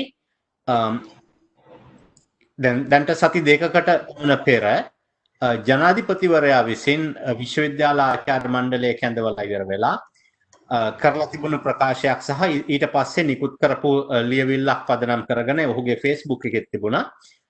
ඒ කියන්නේ ඔහු කියලා තිබුණා විශ්වවිද්‍යාල පාඨමාලා හැදෙන්න ඕන ඒ විශ්වවිද්‍යාලයට යන අය කියන්නේ එයාට රැකියාවක් හොයාගන්නට පුළුවන් වෙන විදියට කියලා. ඒ කියන්නේ රැකියා වෙළඳපොළට ඕන කරන විදිහට විශ්වවිද්‍යාල සිසුන්ව ඒ පාඨමාලා වෙනස් කරන්නට ඕනයි කියලා රැකියා වෙළඳපොළට ඕන කරන විදිහට. දැන් අපිට තියෙන විශාලම ගැටලුව තමයි ඇත්තටම රැකියා වෙළඳපොළකට ඕන කරන විදිහටද විශ්වවිද්‍යාල පාඨමාලා හැදෙන්නට ඕන. මම මේ කතාව පළමුවෙන් ආරම්භ කරනවා චන්දිම ගෝමස් සමග. හොඳයි එර්නස්ට් මම හිතන්නේ මෙතනදී මට හිතෙනවා අපි අතරේ යම් යම් වෙනස්කම් ඇති කියලා අපේ මතවාදවල. දැන් මම ඕක දකින්නේ මේ විදිහට. එකක් තමයි ওই ප්‍රශ්නෙට යන්න කලින් අපි බලන්න ඕනේ අපි මේ කතා කරන රටේ තත්ත්වය මොකක්ද කියන එක. ඒ කියන්නේ ඕක අපි පොලිසි එකක් විදියට ඇඩප්ට් කරනවා නම් එංගලන්තේ කොහොමද කරලා තියෙන්නේ, ඇමරිකාවේ කොහොමද කරලා තියෙන්නේ, ජපානයේ කොහොමද, මැලේසියාවේ, ඉන්දියාවේ, ලංකාවේ කොහොමද කියන එක වෙනස්. ඒකින්ද අපි ඕක දිහා බලන්න ඕනේ අපේ රටේ රාමුවට සාපේක්ෂව. දැන් එතකොට ඔය කතාවට යන්න කලින් මුලින්ම අපි හිතුවොත් මොකටද විශ්වවිද්‍යාල තියෙන්නේ? රටක අපි විශ්වවිද්‍යාල තියෙන්නේ මොකටද? මම දකින විදිහට විශ්වවිද්‍යාලයකින් සිදු කෙරිය යුත්තේ කියන්නේ ටෙක්නිකල් කොලෙජ් එකකින් නොකෙරෙන විශ්වවිද්‍යාලයකින් කෙරෙන විශ්වවිද්‍යාල කියන නමෙන්ම අපි ගත්තොත් වෙනස තමයි ක්‍රියේටිවිටි කියන එක. ඒ කියන්නේ විශ්වවිද්‍යාලයක ඉගෙනුම ලබන සිසුවා හෝ සිසුවිය තුල තියෙන්න ඕනේ යම් නිර්මාණශීලීත්වයක්. අපි ඇත්තටම බිහි කරන්න ඕනේ මේ නිර්මාණශීලීත්වය තමයි සිසුවා තුලින්. එතකොට ටෙක්නිකල් කොලෙජ් එකක එහෙම නැත්නම් අපි ගත්තොත් තාක්ෂණික ආයතන පිළිබඳව එහෙම නැත්නම් සෞන්දර්ය ආයතනයක හරි තාක්ෂණික මට්ටමේ තියෙන බොහෝ විට සිදුවෙන්නේ නිර්මාණකරුවෙක් බිහි කිරීම නෙමෙයි. එතනදී වෙන්නේ පුහුණුකරුවෙක් බිහිවීම. ඒ කියන්නේ පුහුණුකරුවෙක් නෙමෙයි පුහුණු වූ පුද්ගලයෙක් බිහිවීම. ඒ කියන්නේ එයාව පුහුණු කරනවා යම්කිසි කාර්යයක් දිගටම කරන්න. එතකොට සරසවි සිසුවා නිර්මාණකරුවෙක් විදියට තමයි අපි බිහි කරලා එළියට යවන්නේ.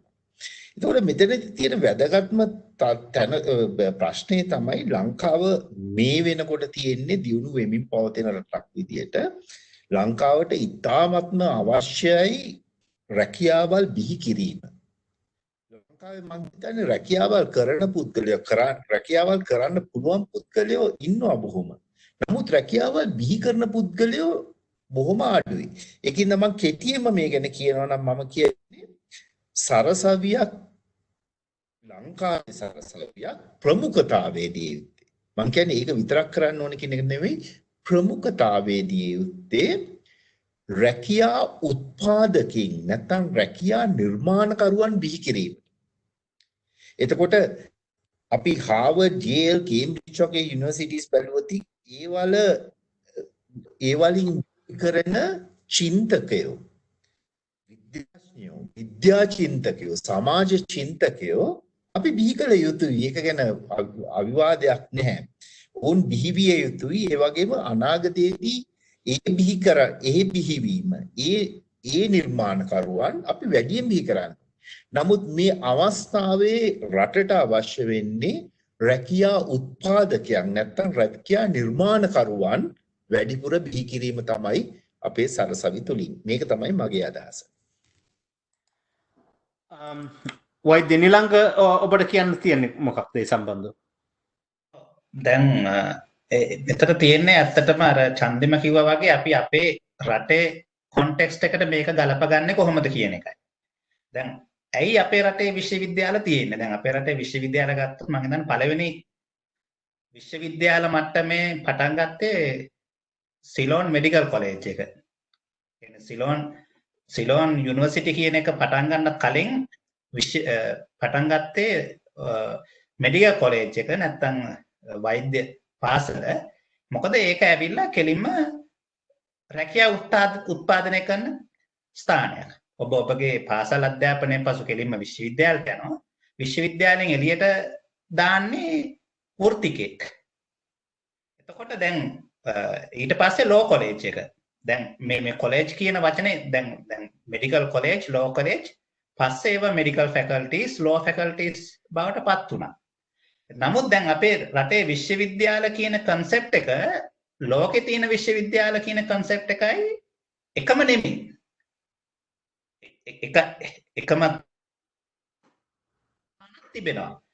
දැන් අපේ රටේ විශ්වවිද්‍යාල ඇයි අපි 30000ක් අවුරුද්දකට ගන්න. දැන් අපි අවුරුද්දකට කියනවා දැන් ආණ්ඩුවක් මාරු වෙන සැරේට අලුතෙන් එන ආණ්ඩුව 5000ක් 7000ක් 10000ක් වැඩිපුර ගන්න හදනවා. ඇයි ඒ? ලංකාව විශ්වවිද්‍යාල කියන එක පාවිච්චි කරන්නේ මූලික කාරණාව තමයි අවුරුදු 18න් එළියට එන ශිෂ්‍යයා තව අවුරුදු 4ක් රැකියාවලට පොලින් එළින් තියා ගන්න. මේක තමයි සැබෑ අවස්ථාව. ඒ කියන්නේ තරුණ අසහනයට දීලා තියෙන తాවකාලික පළස්තරයක්. ඒ හන්ද තමයි අපි සිංහල භාෂාව උගන්වන්න ළමයි 1000ක් ගන්න. බුද්ධ ධර්මය උගන්වන්න ළමයි 2000ක් ගන්නවා. පුස්තකාල විද්‍යාව ඒ වගේ කියන්නේ රටේ අවශ්‍යතාවය ද පුස්තකාල විද්‍යාව ඉගෙන ගන්න රටේ අවශ්‍යතාවය ශිෂ්‍යයන් 50ක්වත් නැහැ. බුද්ධ ධර්මය ඉගෙන ගන්න එහෙම රටේ අවශ්‍යතාවයක් නැහැ. නමුත් අපි ගන්නවා. ඒ ගන්නේ දැන් අපි ශිෂ්‍යෝ දැන් මේ අවුරුද්දේ 7500ක් වැඩිපුර ගන්න සැලසුම් කරලා තිබෙනවා. ඒ ගන්නේ ඉංජිනේරු පීඨ, වෛද්‍ය පීඨ ආදී ශිෂ්‍යයෝ. ඒ පාඨමාලාව ඇදහිරීමෙන් සමාජයට ආවට පස්සේ රැකියාවක් කිරීම පුළුවන් ඒවා හිතලා නෙමෙයි. ඒ කියන්නේ මොකකට හරි යවන්න. එතකොට දැන් ශිෂ්‍යයා යන්නේ ඒකට. මෙතන තියෙන අවාසනාව තමයි ශිෂ්‍යයා විශ්වවිද්‍යාලයට යන්නේ අපොස උසස් පෙළෙන් පස්සේ මං කියන්නේ මේ 70%ක් විතර පිරිස 30%ක් ගෙන නෙමෙයි 70%ක් පිරිස යන්නේ යම් කාර්යයක යෙදීම අවශ්‍යතාවය නිසා. මොකද විශ්වවිද්‍යාලයට යනකොටම බොහෝ අය මේ වෙනකොට දන්නවා විශ්වවිද්‍යාලයෙන් එළියට එනකොට තමයි රස්සාවක් නැහැ කියන්නේ. ඒක අපි දකිනවා. මොකද විශ්වවිද්‍යාල ශිෂ්‍යයන් පාරේ අරගල කරනවා නම් විශ්වවිද්‍යාලයෙන් පිටවන උපාධිධාරීන් පාරේ අරගල කරනවා නම් දහස් ගණන් රැකියා ඉල්ලලා. ඒතකොට විශ්වවිද්‍යාලයට යන්න කලින්ම විශ්වවිද්‍යාල ශිෂ්‍යයා දන්නවා තමයි රස්සාවක් නැහැ කියලා. එතකොට ඒ විශ්වවිද්‍යාල ශිෂ්‍යයා විශ්වවිද්‍යාලයට යන්නේ. ඒක තමයි අපි පළවෙනිම උත්තරේ හොයන්න ඕන. එතකොට දැන් මම විශ්වවිද්‍යාල කියන එක දකින්නේ දැන් ක්‍රියේටිවිටි එක නැත්නම් නිර්මාපකයේ සම්බන්ධයෙන්ම නෙමෙයි. දැන් අපි ගත්තොත් හාවර්ඩ් ගත්තත් ඔක්ස්ෆර්ඩ් ගත්තත් ඒවල ඔය රිසර්ච් වල යෙදෙන්නේ නැත්නම් ඒ නව නිර්මාණ කරන යෙදෙන්නේ එහෙත් 120ක විතර පිරිසක්. ඉතුරු 80 ආපහු ජොබ් මාකට් එකට තමයි යන්නේ. නමුත් ඇයි ජොබ් මාකට් එක දැන් උදාහරණයක් විදියට අපි ගමුකෝ දැන් අපි සුලභ මාත්‍රාවකම ඖෂධ නිෂ්පාදනය. දැන් ඖෂධයන් නිෂ්පාදනය කිරීමේදී විශ්වවිද්‍යාලයෙන් ඉගෙනගෙන එළියට දාන කෙනා අනිවාර්යයෙන්ම අර නිෂ්පාදනාගාරකේ process එකේ යන්න ඕන. නැතුව ਉਹ ගත්ත අර සෛද්ධාන්තික දැනුම කෙලින්ම gediya පිටින් අතනදී ආයෝජනය කරන්න බෑ. නමුත් අපි ගමුකෝ විශ්වවිද්‍යාලයෙන් එළියට ආව කෙනයි විශ්වවිද්‍යාල නොගෙච්ච කෙනයි දෙන්නම අපි අර ඖෂධ නිෂ්පාදනය කරන ස්ථානයේ දැම්මම විශ්වවිද්‍යාලයෙන් එළියට ආව කෙනා දෙන outcome එක අර මනුස්සයට වැඩි. මෙන්න මෙතනයි තියෙන දේ. පොඩි ප්‍රශ්නයක් අහන්න ඔබගෙන්. වෛද්‍ය විද්‍යාව හදාරද්දී ඔය විශ්වවිද්‍යාලයට යද්දී ඒ කියන්නේ රිසර්ච් සම්බන්ධව වෛද්‍ය විද්‍යාව ඒ පාඨමාලා වලට කියන්නේ රිසර්ච් සම්බන්ධ දේවල් කරන්නේ නැද්ද? ඔව්. දැන් වෛද්‍ය පීඨ නිර්මාණය කරලා තිබෙන්නේ මූලික අරමුණ ඇවිල්ලා සායනිකයෙක් හදන්න. ක්ලිනිෂියන් කෙනෙක්. ඒ කියන්නේ රෝගියෙකුට බෙහෙත් කරන්න. නමුත් දැන් අපේ රට ගත්තත් අනිත් රටවල් ගත්තත් 90ක් හෝ 95ක් අපේ රට ගත්තත් 95කට වැඩි ප්‍රමාණයක් එළියට එන්නේ සායනිකයෝ විදිහට. ඒ කියන්නේ රෝගීන් ප්‍රතිකාර කිරීම සඳහා රිසර්ච් වලට හෝ අනිත් ඉගෙනුම් කටයුතු සඳහා යොමු වෙන්නේ බොහොම සුළු පිරිසක්. මොකද දැන් ඒ අධ්‍යාපනයේ ගොඩනගලම තියෙන්නේ රැකියාවක් සඳහා. මොකද රැකියාව රෝගීන් ප්‍රතිකාර කිරීම. නමුත් රිසර්ච් කරන්නේ මට ඔබකින් ප්‍රශ්න තේරෙනවා. දැන් රිසර්ච් කරන්නේ මොකක් සඳහාද? රෝගියාට හොඳින් තවදුරටත් ප්‍රතිකාර කිරීම. ඒ සඳහා නව නිෂ්පාදන කිරීම, නව දැනුම සම්පාදනය. දැන් මේ දෙක අතර තියෙන්නේ කියන්නේ දෙපැත්තටම ඊතර තියෙන බයිලැටරල් කනෙක්ෂන් එකක්. يعني රිසර්ච් වලින් වෘත්තිය රැකෙනවා, වෘත්තිය රැකෙන්න රිසර්ච් ඕන. දැන් මේ දෙක නැත්නම් දැන් මේ සඳහා ඉල්ලුමක් නැත්නම් ඒ සම්බන්ධයෙන් රිසර්ච් කරන එක දැන් අපේ වගේ රටකට ප්‍රයෝජනයක් නැහැ. මොකද දැන් අපේ රටේ අපි කරනවා නම් හඳට රොකට් එකක් යවන්න පරීක්ෂණයක් අපි තාම මේ තත්ත්වයට ඇවිල්ලා නැහැ. මොකද දැන් අපේ රටේ මූලික දේවල් සපුරා ගන්නේ නැතුව හයිෆයි ටෙක්නොලොජිස් වලට පරීක්ෂණ කරන එකකින් රට පැත්තට ලොකු ප්‍රයෝජනයක් නැහැ. එතකොට වෙන්නේ ඡන්දිමලට වෙච්ච දේ. මොකද ඒ Taman ලබාගත්ත දැනුම පිට රටකට තමයි දෙන්න ඕන. මොකද අපේ රටේ ඒක ඉන්වෙස්ට්මන්ට් එකක් වෙන්නේ නැහැ. දැන් රටට ඉන්වෙස්ට්මන්ට් එකක් වෙන්නේ නැහැ, Tamanට ඉන්වෙස්ට්මන්ට් එකක් වෙන්නේ නැහැ. මොකද දැන් අපි ලබා ගන්න දැනුම අපේ රටේ තත්ත්වයට වැඩිය ඉහළයි. නමුත් මේ දෙක පවත්වාගෙන යන දැන් අපි දැන් නැනෝ ටෙක්නොලොජි අපේ රටේ නැනෝ ටෙක්නොලොජි උගන්වනවා. උගන්වන්නේ ඇයි? යම් කිසි දවසක දැන් අපි ඉන්නේ පදනම බොහොම සුළු මට්ටමක වුණත් යම් කිසි දවසක යනකොට ඒ සම්බන්ධ දැනුමක් රටේ තියෙන එකේ ප්‍රයෝජනයක් තියෙන නිසායි. නමුත් මේ අවස්ථාවේදී අපේ රටට නැනෝ ටෙක්නොලොජි වලින් ගන්න පුළුවන් දේවල් තිබෙනවා. නමුත් සපුරා ගන්න තිබෙන වෙනත් දේවල් එක්කලා බලනවා. දැන් ප්‍රයිවටයිස් කරුවොත් ගන්න තියෙන දේවල් වැඩි. ඒ නිසා තමයි මම දැන් ඡන්දිම කිව්වේ අපේ විශ්වවිද්‍යාල දැන් රැකියාව වෙළඳපොළ ගැන වැඩියෙන් හිතන්න ඕනේ. මොකද දැන් රැකියාව මේ බේසික් ප්‍රශ්න විසඳගන්නේ නැතුව අර තැනට ගිහිල්ලා වැඩක් නැහැ කිත්සිරි. මොකද දැන් අපි දැන් සංවර්ධනය කියන්නේ දැන් අපි කතා කරන්නේ සස්ටේනබල් ඩෙවලොප්මන්ට් ගැනනේ. දැන් ඉස්සර වගේ නෙමෙයි. දැන් එතකොට මේ ගමන යනකොට අපි ඉස්සෙල්ලාම දැන් මිනිස්සුන්ට කන්න ටික නැත්තම් සෞඛ්‍ය පහසුකම් නැත්තම් මහමාර්ග පහසුකම් නැතුව හඳට රොකට් යවන්න රිසර්ච් කරන එක තේරුමක් නැහැ. එතකොට දැන් යුනිවර්සිටි කියන එක අපිට වෙලා තියෙන්නේ මේක දැන් ජෑම් එකක් වෙලා. යුනිවර්සිටි එකෙන් රස හදන්නත් ඕනේ, රිසර්ච් කරන්නත් ඕනේ, ඇකඩමික් පැත්තත් බලා ගන්න ඕනේ. දැන් මේ ඔක්කොම එකම තැනකින්. මොකද දැන් මොකද අපිට එහෙම සරු සංස්කෘතියක් නැහැ. දැන් විශ්වවිද්‍යාල සංස්කෘතිය කියන එක අපේ සරු නැහැ. මොකද එදාට ගහන බෝලයක්, පැලස්තරයක්. මම ඊළඟට කියන්නේ ඒ ප්‍රශ්නේ චමින්ද ළඟට යනවා. ඒ කියන්නේ දැන් චමින්ද ළඟට යන්න ඉස්සෙල්ලා මම ඒක අත්දැකීමක් මම විස්තර කරලා යන්නේ. ඒ කියන්නේ දැන් 1990 ගණන් වල අපි ඉගෙන ගද්දී මට මතකයි මහාචාර්ය සරච්චන්ද්‍ර ඊළඟට ජයලත් මනෝරත්න ඒ වගේ කතිකාවතක් තිබුණා. ඒ කියන්නේ විශ්වවිද්‍යාලය කියන්නේ තක්සලාවක්. ඒගොල්ලෝ කිව්වේ තක්සලාවක්.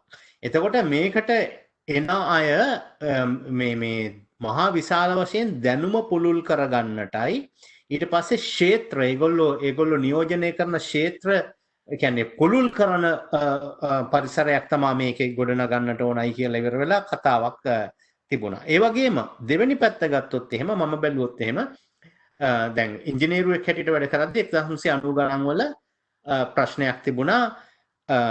ප්‍රොෆෙසර් කෙනෙක් ආව ඇවිල්ලා ඉවරලා අපිට ආටිෆිෂල් ඉන්ටෙලිජන්ස් උගන්වන්න කියලා. ඒ ආපුවම එයා ඒ ආටිෆිෂල් ඉන්ටෙලිජන්ස් ඒ කාලේ උගන්වන්න හදද්දී කට්ටියක් කිව්වා නෑ ඕක නෙමෙයි ඇත්තටම මේ රැකියාව වෙළඳපොළට උවමනා වෙන විදිහට ඉංජිනේරුවරු හදන්නයි කියලා ඉවර වෙලා කිව්වා. කිව්වහම ඒ කාලේ ඉංජිනේරුම් ෆැකල්ටි එකේ හිටපු ප්‍රොෆෙසර්ස්ලා මහලිංගම් ගුණවර්ධන වගේ අය ඒගොල්ලෝගේ මතය උනේ නෑ. සම්පූර්ණයෙන්ම වැරදි. රැකියාව වෙළඳපොළට නෙමෙයි අපි මෙතන හදන්නට ඕන අර වගේම අර ක්ෂේත්‍ර දැනුම පුළුල් කරන ඊට පස්සේ තමුන් එළියට ගියාමත් ක්ෂේත්‍රය පුළුල් කරන මනසකින් තමයි හදන්නට ඕන කියන මතය තමයි තිබුණේ. මේ සම්බන්ධව චමින්දට කියන්න තියෙන්නේ මොකක්ද? ඔව් දැන් ඇත්තටම දැන් ඊළඟ කියපු එකෙන් පටන් ගත්තොත් දැන් විශ්වවිද්‍යාල කියන්නේ ජෑම් මොකද කිව්වේ ජෑම් එක නේද? මික්ස්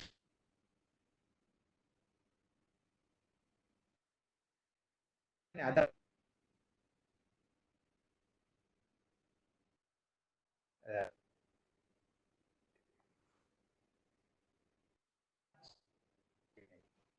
academic community ඊළඟට non vocational training විද්‍යාලයක කියන non vocational training සහ මේ academic freedom දැන් මම හිතන්නේ දැන් අපි දැන් මම ඇත්තට එකඟ වෙනවා ලංකාවේ යුනිවර්සිටි වලට කියනවා අපි විශ්වවිද්‍යාල කියන්නේ දැන් යුනිවර්සිටි කියලා ලංකාව කියන්නේ තමයි ඩෙවලොප් කරනවා නෙවෙයි අපි ඒලා ඩෙවලොප් ප්‍රොඩක්ට් ඒ කියන්නේ විශ්වවිද්‍යාල ට්‍රැඩිෂන් එක මම විශ්වවිද්‍යාල ගැන නෙමෙයි කියන්නේ විශ්වවිද්‍යාල ට්‍රැඩිෂන් එහෙම නැත්නම් නොලෙජ් ෂෙයාරින් කියන එක අපේ ගොඩක් කලින් ඉඳලා තියෙනනේ පිරිවෙන් වල ඉඳලා අර බුද්ධාගේ කාලේ ඉඳලා ඒ කියන්නේ ලංකාවේ මම හිතන්නේ ලෝකේ දෙවෙනි oldest written text based history එකක් තියෙනවා. එතකොට මම හිතන්නේ අපි විශ්වවිද්‍යාල කියන එක රටේ අවශ්‍යතාවය උඩ විශ්වවිද්‍යාල වල ඇජෙන්ඩා එක හරි එහෙම නැත්නම් මැන්ඩේට් එක වෙනස් කරන්න ඕනේ. අපි හාවර්ඩ් හරි ඔක්ස්ෆර්ඩ් හරි වගේ විශ්වවිද්‍යාල කල්චර් එකක් කියන්නේ මම ආයෙත් කියනවා ඒ කියන්නේ විශ්වවිද්‍යාල ඒ මට්ටමේ නෑ. නමුත් අපේ විශ්වවිද්‍යාල ට්‍රැඩිෂන් එකක් පරණ එකක් රිච් එකක් තියෙනවා. එතකොට ඒක අර මේ සැලඩ් එකක් වගේ තිබ්බට කමක් නැහැ. ඒ කියන්නේ එකක් තමයි knowledge produce කරන for the enlightenment of knowledge. දෛරලත් මනෝරත්නලා වගේ කියපු අය කියන එකක් තියෙනවා. එතකොට දැනට තියෙන immediate අවශ්‍යතාවය රැකියාව වෙළඳපොළට අදාළ වෘත්ති කියන්නේ. මම නැවත කියනවා අර ස්කිල් නෙමෙයි වෘත්ති කියන්නේ. එතකොට දොස්තරලා වෙන්න පුළුවන්, ඉංජිනේර වෙන්න පුළුවන්, කම්පියුටර් සයන්ටිස්ට්ලා වෙන්න පුළුවන්. ඒ පර්පස් එක සර්ව් කරන්න ඕන. ඊළඟට තුන්වෙනි කාරණය චන්දිම කිව්වා වගේ මේ ක්‍රියේටිව් පීපල් නැත්නම් ඉනෝවේටර්ස්, ජොබ් ක්‍රියේටර්ස්ලා ඒගොල්ලන්වත් නිර්මාණය කරන්නත් ඕන. දැන් මේ වගේ මල්ටි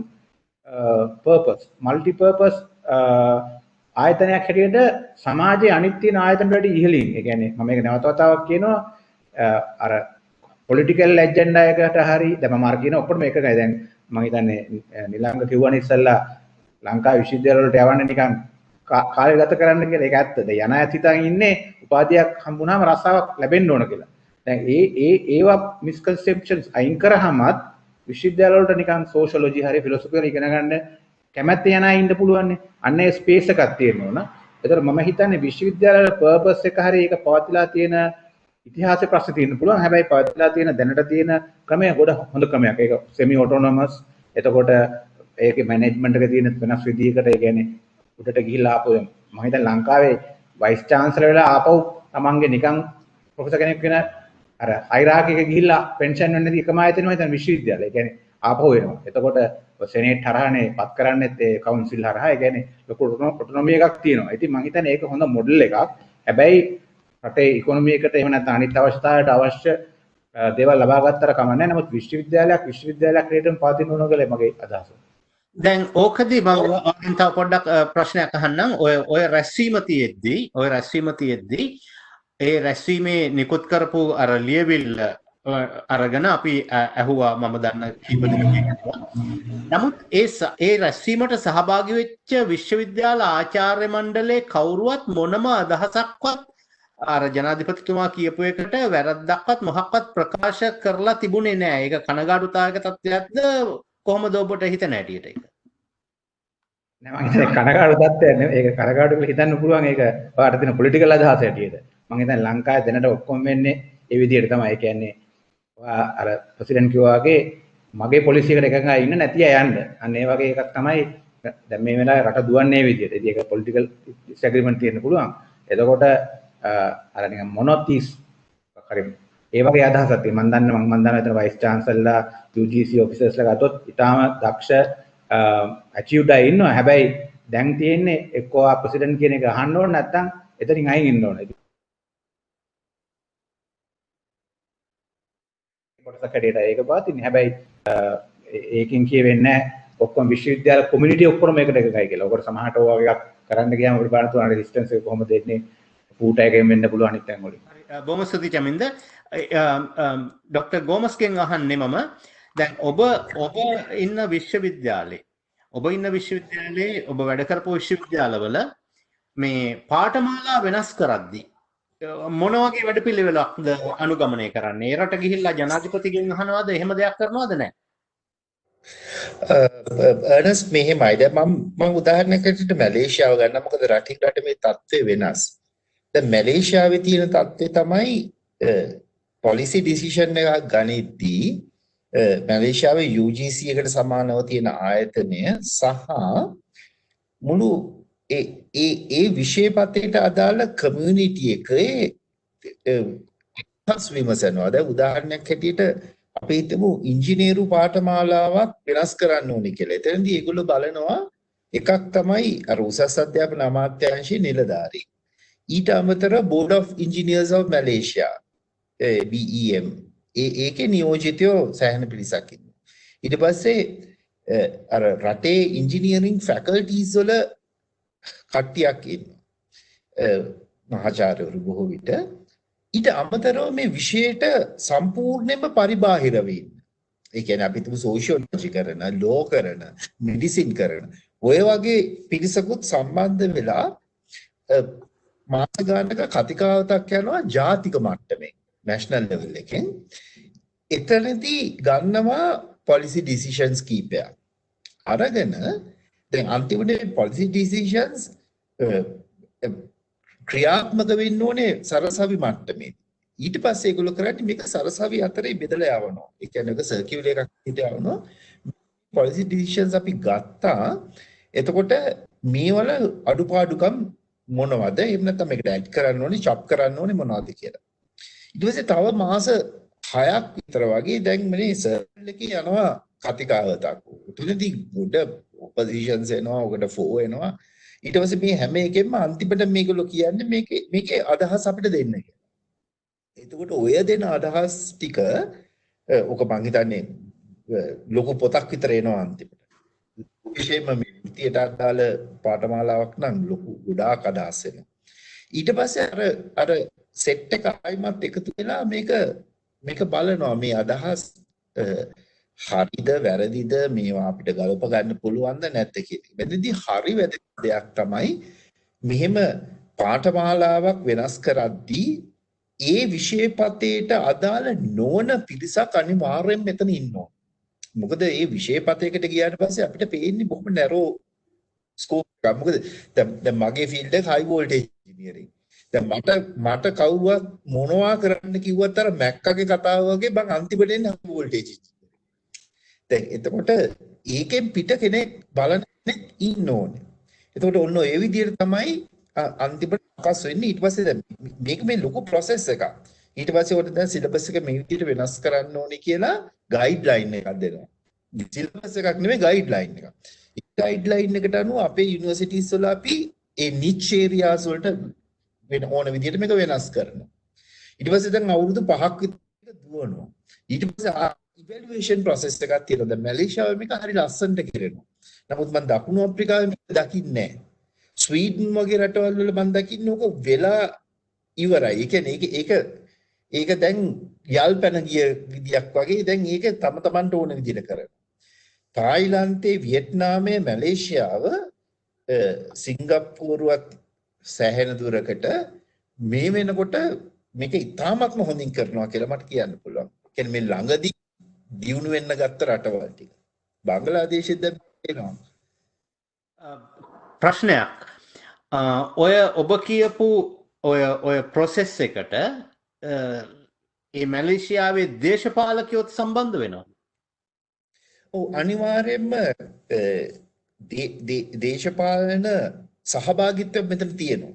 ඒ කියන්නේ මොකද අන්තිමටම මේ policy decisions බලාත්මක කරන්න ඕනේ දේශපාලන අධිකාරිය. ඒකින්ද දේශපාලඥයෙකුත් මෙතන ඉන්නවා. නමුත් මම දැකපු දේ තමයි මම සාකච්ඡා කීපයකට සහභාගී වෙලා තියෙනවා. දේශපාලකයාගේ පැත්තෙන් ඉන්නේ ප්‍රැක්ටිකැලිටි එක ගැන ප්‍රශ්නයක්. ඒ කියන්නේ ඒක තමයි ඒගොල්ලෝ නගන්නේ. උදාහරණයක් හැටියට දැන් මම යෝජනා කරනවා මේ හැම සරසවියකටම අපි හිතමු මාස් ස්පෙක්ට්‍රොස්කෝපි එකක් දෙන්න ඕනේ. අන්ඩර් ග්‍රැජුවේට් ස්ටඩීස් වලට. මාස් ස්පෙක්ට්‍රොස්කෝපි කරනවා ලංකාවේ සල්ලි වලින් මිලියන 100ක් විතර. හොඳ එකක්. එතකොට මේ විෂය හදාරන ඔක්කොම සරසවි වලට මාස් ස්පෙක්ට්‍රොස්කෝපිස් ගන්න කිව්වොත් එතකොට දේශපාලඥයා කියනවා නෑ මේක ප්‍රැක්ටිකල් නෑ. මේක අපිට කරන්න බෑ. මේ අපේ මිනිස්සු අපුවකයි මේක කිව්වේ කියලා. අපිට ආණ්ඩුවෙන් දෙන්නත් බෑ මේගොල්ලන්ට ගන්න කියන්නත් බෑ කියලා. ඔන්න ඔය වගේ තමයි දේශපාලඥයාගේ මැදිහත් වීම තියෙන්නේ. ඊටතරව තව දේවලුත් තියෙනවා. නමුත් විශේෂයෙන්ම ඔය වගේ තමයි මැදිහත් වීම එන්නේ. මම කියන්නේ ඕක හරි ඩයිනමික්. දැන් මේ පහුගිය අවුරුදු දෙකේ කොහොමද වෙනස් වුණාද කියලා දන්නේ නැහැ. මොකද මැලේසියාවෙත් පොලිටිකල් සිනාරියෝ එක දැන් බොහොම ඩයිනමික් වෙනස් වෙගෙන යනවා. ඔය මං සහභාගී වෙනකොට මං දැකපු දේ තමයි මං කිව්වේ. හරි. වෛද්‍ය නිලංගගෙන් අහන්නේ දැන් වෛද්‍ය විද්‍යාවට අදාළව කෝසස් වෙනස් කරද්දී ලංකාවේ මොන වගේ ප්‍රොසෙස් එකක්ද මොන වගේ ක්‍රමයක්ද ඒගොල්ලෝ අනුගමනය කරන්නේ? ඔබට ඒ සම්බන්ධව අත්දැකීම් තියෙනවද? ඒ කියන්නේ වෛද්‍ය සභාව සමග ඒ වගේ කතා කරනවා කොහොමද කරන්නේ? ඔව් දැන් මේක වෛද්‍ය විද්‍යාව සම්බන්ධයෙන් එහෙම වෙනසක් වෙන්නේ නැහැ. මොකද ලංකාවේ ප්‍රතිපත්තියක් තියෙනවා. දැන් හැම දෙයක් සම්බන්ධයෙන් ප්‍රතිපත්තියක් තියෙනවා. අධ්‍යාපනය ගත්තත්, විදුලි බලය ගත්තත්, ප්‍රවාහනය ගැනත් ප්‍රතිපත්තියක් තියෙනවා. ඒ ප්‍රතිපත්තිය තමයි ඒ වපාංගුවට බලයට එන රාජ්‍ය නායකයාගේ ප්‍රතිපත්තිය. දැන් ඒක හැමතිස්සෙම වෙනස් වෙනවා.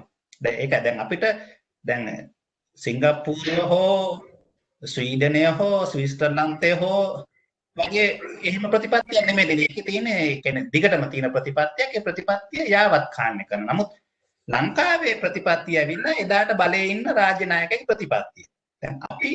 දැන් හැමතිස්සෙම මේක ලංකාවේ කොන්ටෙක්ස්ට් එකට ගලපන්න ඕන නිසා හිත්සිරි අපි එහෙමද තමයි කතා කරන්නේ.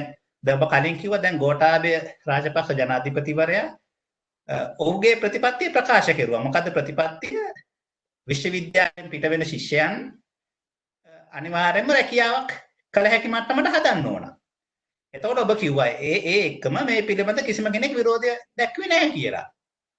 ඒක තමයි ප්‍රතිපත්තිය. දැන් ලංකාවේ මොකද මම අන්තිමයෙන් දැන් මේ ඉන්න පැනල් එකේ ඒ රාජ නිලධාරි මට්ටමින් මම හිතන්නේ ප්‍රතිපත්ති සම්පාදන වලට සහභාගී වුණ මූලිකයෙක්. ඉතින් මම දන්නවා ඒ වලදී වෙන දේ. මොකද දැන් ඕක ඇහුවම දැන් ඔයක අහලා යනවා. මොකද ඔවුන් දන්නවා ලබන සතියේදී ජනාධිපතිවරයාගේ මූලිකත්වයේ ඒක නැහැ කියන එක. දැන් ඒක ඉවරයි. ඒක අතීතයට අයිති. දැන් ඔබ දැන් අවුරුදු 4කින් පස්සේ 2025 දී ඇහුවනම් එදාටත් මේ තියෙන ක්‍රමයම තමයි තියෙන්නේ. බුද්ධ ආගම ඉගෙන ගන්න ළමයි 500ක් ඉන්න එක විශ්වවිද්‍යාලයක. පුරාවිද්‍යාව ඉගෙන ගන්න 500ක් ඉන්නවා.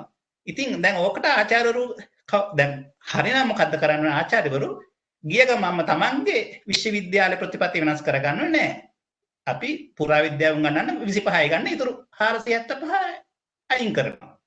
එතකොට ජනාධිපතිවරයාගේ ප්‍රතිපත්තියත් සමග ඉන්නවා. නමුත් ජනාධිපතිවරයාටත් ඒක ඕනේ නෑ. මොකද ඒක සමාජ අර්බුදයක් වෙනවා. ආචාර්යවරයාටත් ඒක ඕනේ නෑ. මොකද ඒක රස්සාව නැති වෙනවා. රස්සාව කරන්න නම් ශිෂ්‍යයෝ ඉන්න ඕනනේ. රස්සය දැන් ඔය තියෙන සමාජ පීඨ මානව පීඨ 4න් 3ක් වහන්න වෙනවා.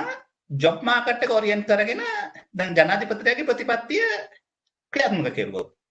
ඒක නිසා ඕක වෙන්නේ නැහැ.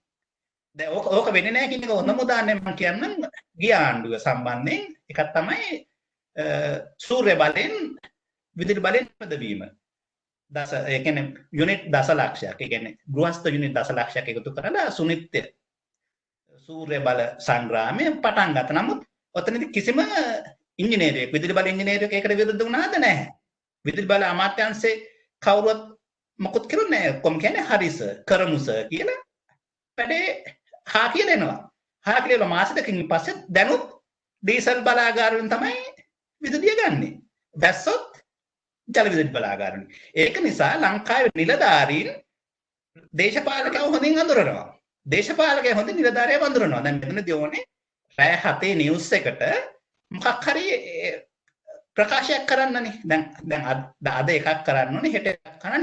මොකද දැන් ලංකාවේ තියෙන දේශපාලන සහ සමාජීය පසුබිම හැමදාම එදාට කතා කරන්න ටොපික් එකක් දෙනවා. එතකොට දැන් උදාහරණයක් අද වෙනකොට දැන් අපි මේ කතා කරන මාතෘකාව හරි පිරුණු මාතෘකාවක්. දැන් රටේ කාටවත් විශ්වවිද්‍යාල අප්ඩේට් කරගන්න හෝ ඒ ප්‍රතිපත්ති වෙනස් කරගන්න ඕනේ නැහැ. අද මේ වෙනකොට ජනාධිපතිවරයාටවත් අධ්‍යාපන ඇමතිවරයාටවත් විශ්වවිද්‍යාලවලවත් ජනතාවටවත් රටේ ජොබ් මාකට් එකට ඕන වෙන්නේ. දැන් ඒක ඉවරයි. දැන් අපි මේ කතා කරන්නේ ඇත්තටම ඉතිහාසගත කරුණක්.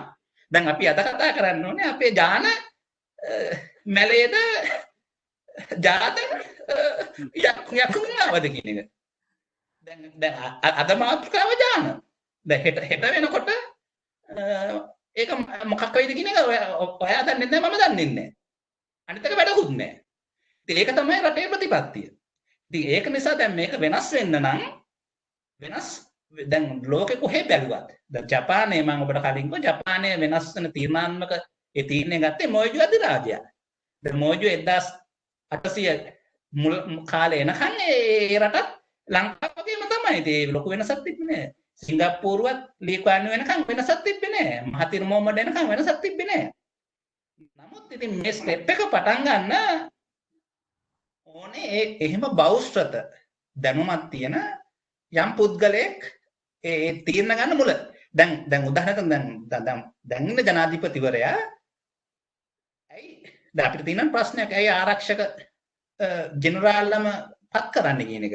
මොකද දැන් මම හොඳින්ම දන්නවා දැන් ඒ දැන් ආරක්ෂක ඔය ජෙනරාල්ලා විතරයි යමක් කිව්වට පස්සේ ඇවිල්ලා මේක රිසල්ට් එක කියන්න මිනිහෙකුට ඉන්නේ. නමුත් මේ ලංකාවේ ඉන්න පරිපාලන සේවයේ ඉන්න කිසිම ලේකම් කෙනෙක් අධ්‍යක්ෂ ජෙනරාල් කෙනෙක් එහෙම accountable නැහැ. responsible නැහැ. accountable නැහැ. නමුත් දැන් අරම මේජර් ජෙනරල් කෙනෙකුට වැඩ බාර දුන්නම මේ මිනිස්සයා ඇවිල්ලා සැලුට් එක ගහලා මේකයි සර් රිසල්ට් එක කියලා කියනවා. දැන් මම හොඳටම දන්නවා දැන් මම ගෝඨාභය රාජපක්ෂ ජනාධිපතිවරයා හොඳටම දන්න නිසා දන්නවා. එතුමා දන්නේ එහෙම අනක් දෙන්න විතරයි. දැන් ළඟදී අනක් දුන්නා විශ්වවිද්‍යාල වලට. දැන් මේ සිමෙස්ටර් එකේ සියල්ලම සති 10න් ඉවර කරලා ඔන්ලයින් සති 10න් ගන්නලා ඔන්ලයින් තියන්නේ එක්සෑම් එක. නමුත් එතන ජනාධිපතිට කල්පනා කරුවේ නැහැ ළමයිට තියෙන ඩිජිටල් පහසුකම්. Wi-Fi පහසුකම්. නමුත් එතුමා දන්න එකම දේ අන දෙන එක. අන දෙන එක දුන්නා. දැන් අන දුන්න එක කරන්න නම් එතුමාට ඕන වෙන්නේ අර හමුදා ක්‍රමයම තමයි. මොකද හමුදාපති කියනවා ජෙනරාල්ලා කරනවා. රිසල්ට් එක කරන්න ඕනේ. දැන් මේ ක්‍රමය අපි මේ පොලිසි මට්ටමේ මේ සාකච්ඡාව තියාගන්න හින්දා පොලිසිය මට්ටමේ තමයි දැන් අපි කතා කරන්නේ. අපේ රටේ පොලිසියක මේක නම් අපි කතා කරන්නේ මේකනේ. දැන් නමුත් අපි දැන් කතා කරන්න යන්නේ මේ ස්වීඩනයට නැත්තම් ස්විට්සර්ලන්තේ වගේ මේ එහෙම දියුණු වෙච්ච සංස්කෘති වලට. නමුත් දැන් අපේ පොලිසිය වෙන දැන් අපි හිතනවා දැන් ඔබට මට චන්දිමට චමින්දට අපිට ඔක්කොටම තියෙන එකම අරමුණන්නේ මේ රට කවදා හරි උඩට ගන්න කොහොමද කියන එකනේ. එතකොට දැන් අපි යන්න ඕන පොලිසියත් එකම තමයි. මොකද දැන් රටේ තියෙන ක්‍රමය ඒක නම් දැන් නායකයාගේ ප්‍රතිපත්තියට කැමති අය ඉන්න ඕනේ නැති අය එළියට යන්න ඕනේ. එතකොට දැන් අපි කරන්න ඕනේ ඕක ක්‍රියාත්මක කරගන්න. එතකොට දැන් අපි ජනතාව විදිහට ප්‍රෙස් කරන්න ඕනේ පුරාවිද්‍යාව ඉගෙන ගන්න ඉතුරු සිසුන්ට වෙන එකක් දීපල්ලා. දැන් අපේ ස්ට්‍රයික් එක තියෙන්නේ එතනයි. අපි උද්ඝෝෂණ තියෙන්නේ එතනයි. නමුත් දැන් අපි කරන්න හදන්නේ මේ හාවර්ඩ් එකේ මෙහෙම වෙනවා අරකේ මෙහෙම. ඒක අපි ප්ලාන් කරන්න හදන. නමුත් ඒ ප්ලාන් කරන එක අපේ කොන්ටෙක්ස්ට් එකට ගැලපෙන්නේ නැහැ. මොකද එහෙම වුණොත් අපිට විශ්වවිද්‍යාලයක් ඉම්ප්ලාන්ට් කරන්න වෙනවා රටේ රාජනායකයාගේ ඔළුව ඇතුලේ. ඉතින් ඒක කරන්න බැරි දෙයක් නිසා අපි කරන්න ඕනේ එතනින් පල්ලෙහා ටික. ඉතාම වටිනා මේ අදහසක් ඔබ කියන්නේ මේ ඔක්කොම දෙනා කතා කරන මේ සම්බන්ධව දැන් මම චමින්දට යමු වුණොත් සම්පින්ඩනාත්මකව කියන්නේ ඔබට මොකද්ද නිලංග කියපු දේවල් සම්බන්ධව කියන්න තියෙන්නේ? ඒක ඊටම මේ වැලිඩ් අදහස. මොකද ඕක තමයි අපිට තියෙන ඇත්තම දැන් තියෙන ඩෙස්පරේෂන් එක. ඒ කියන්නේ අපි කියන දැන්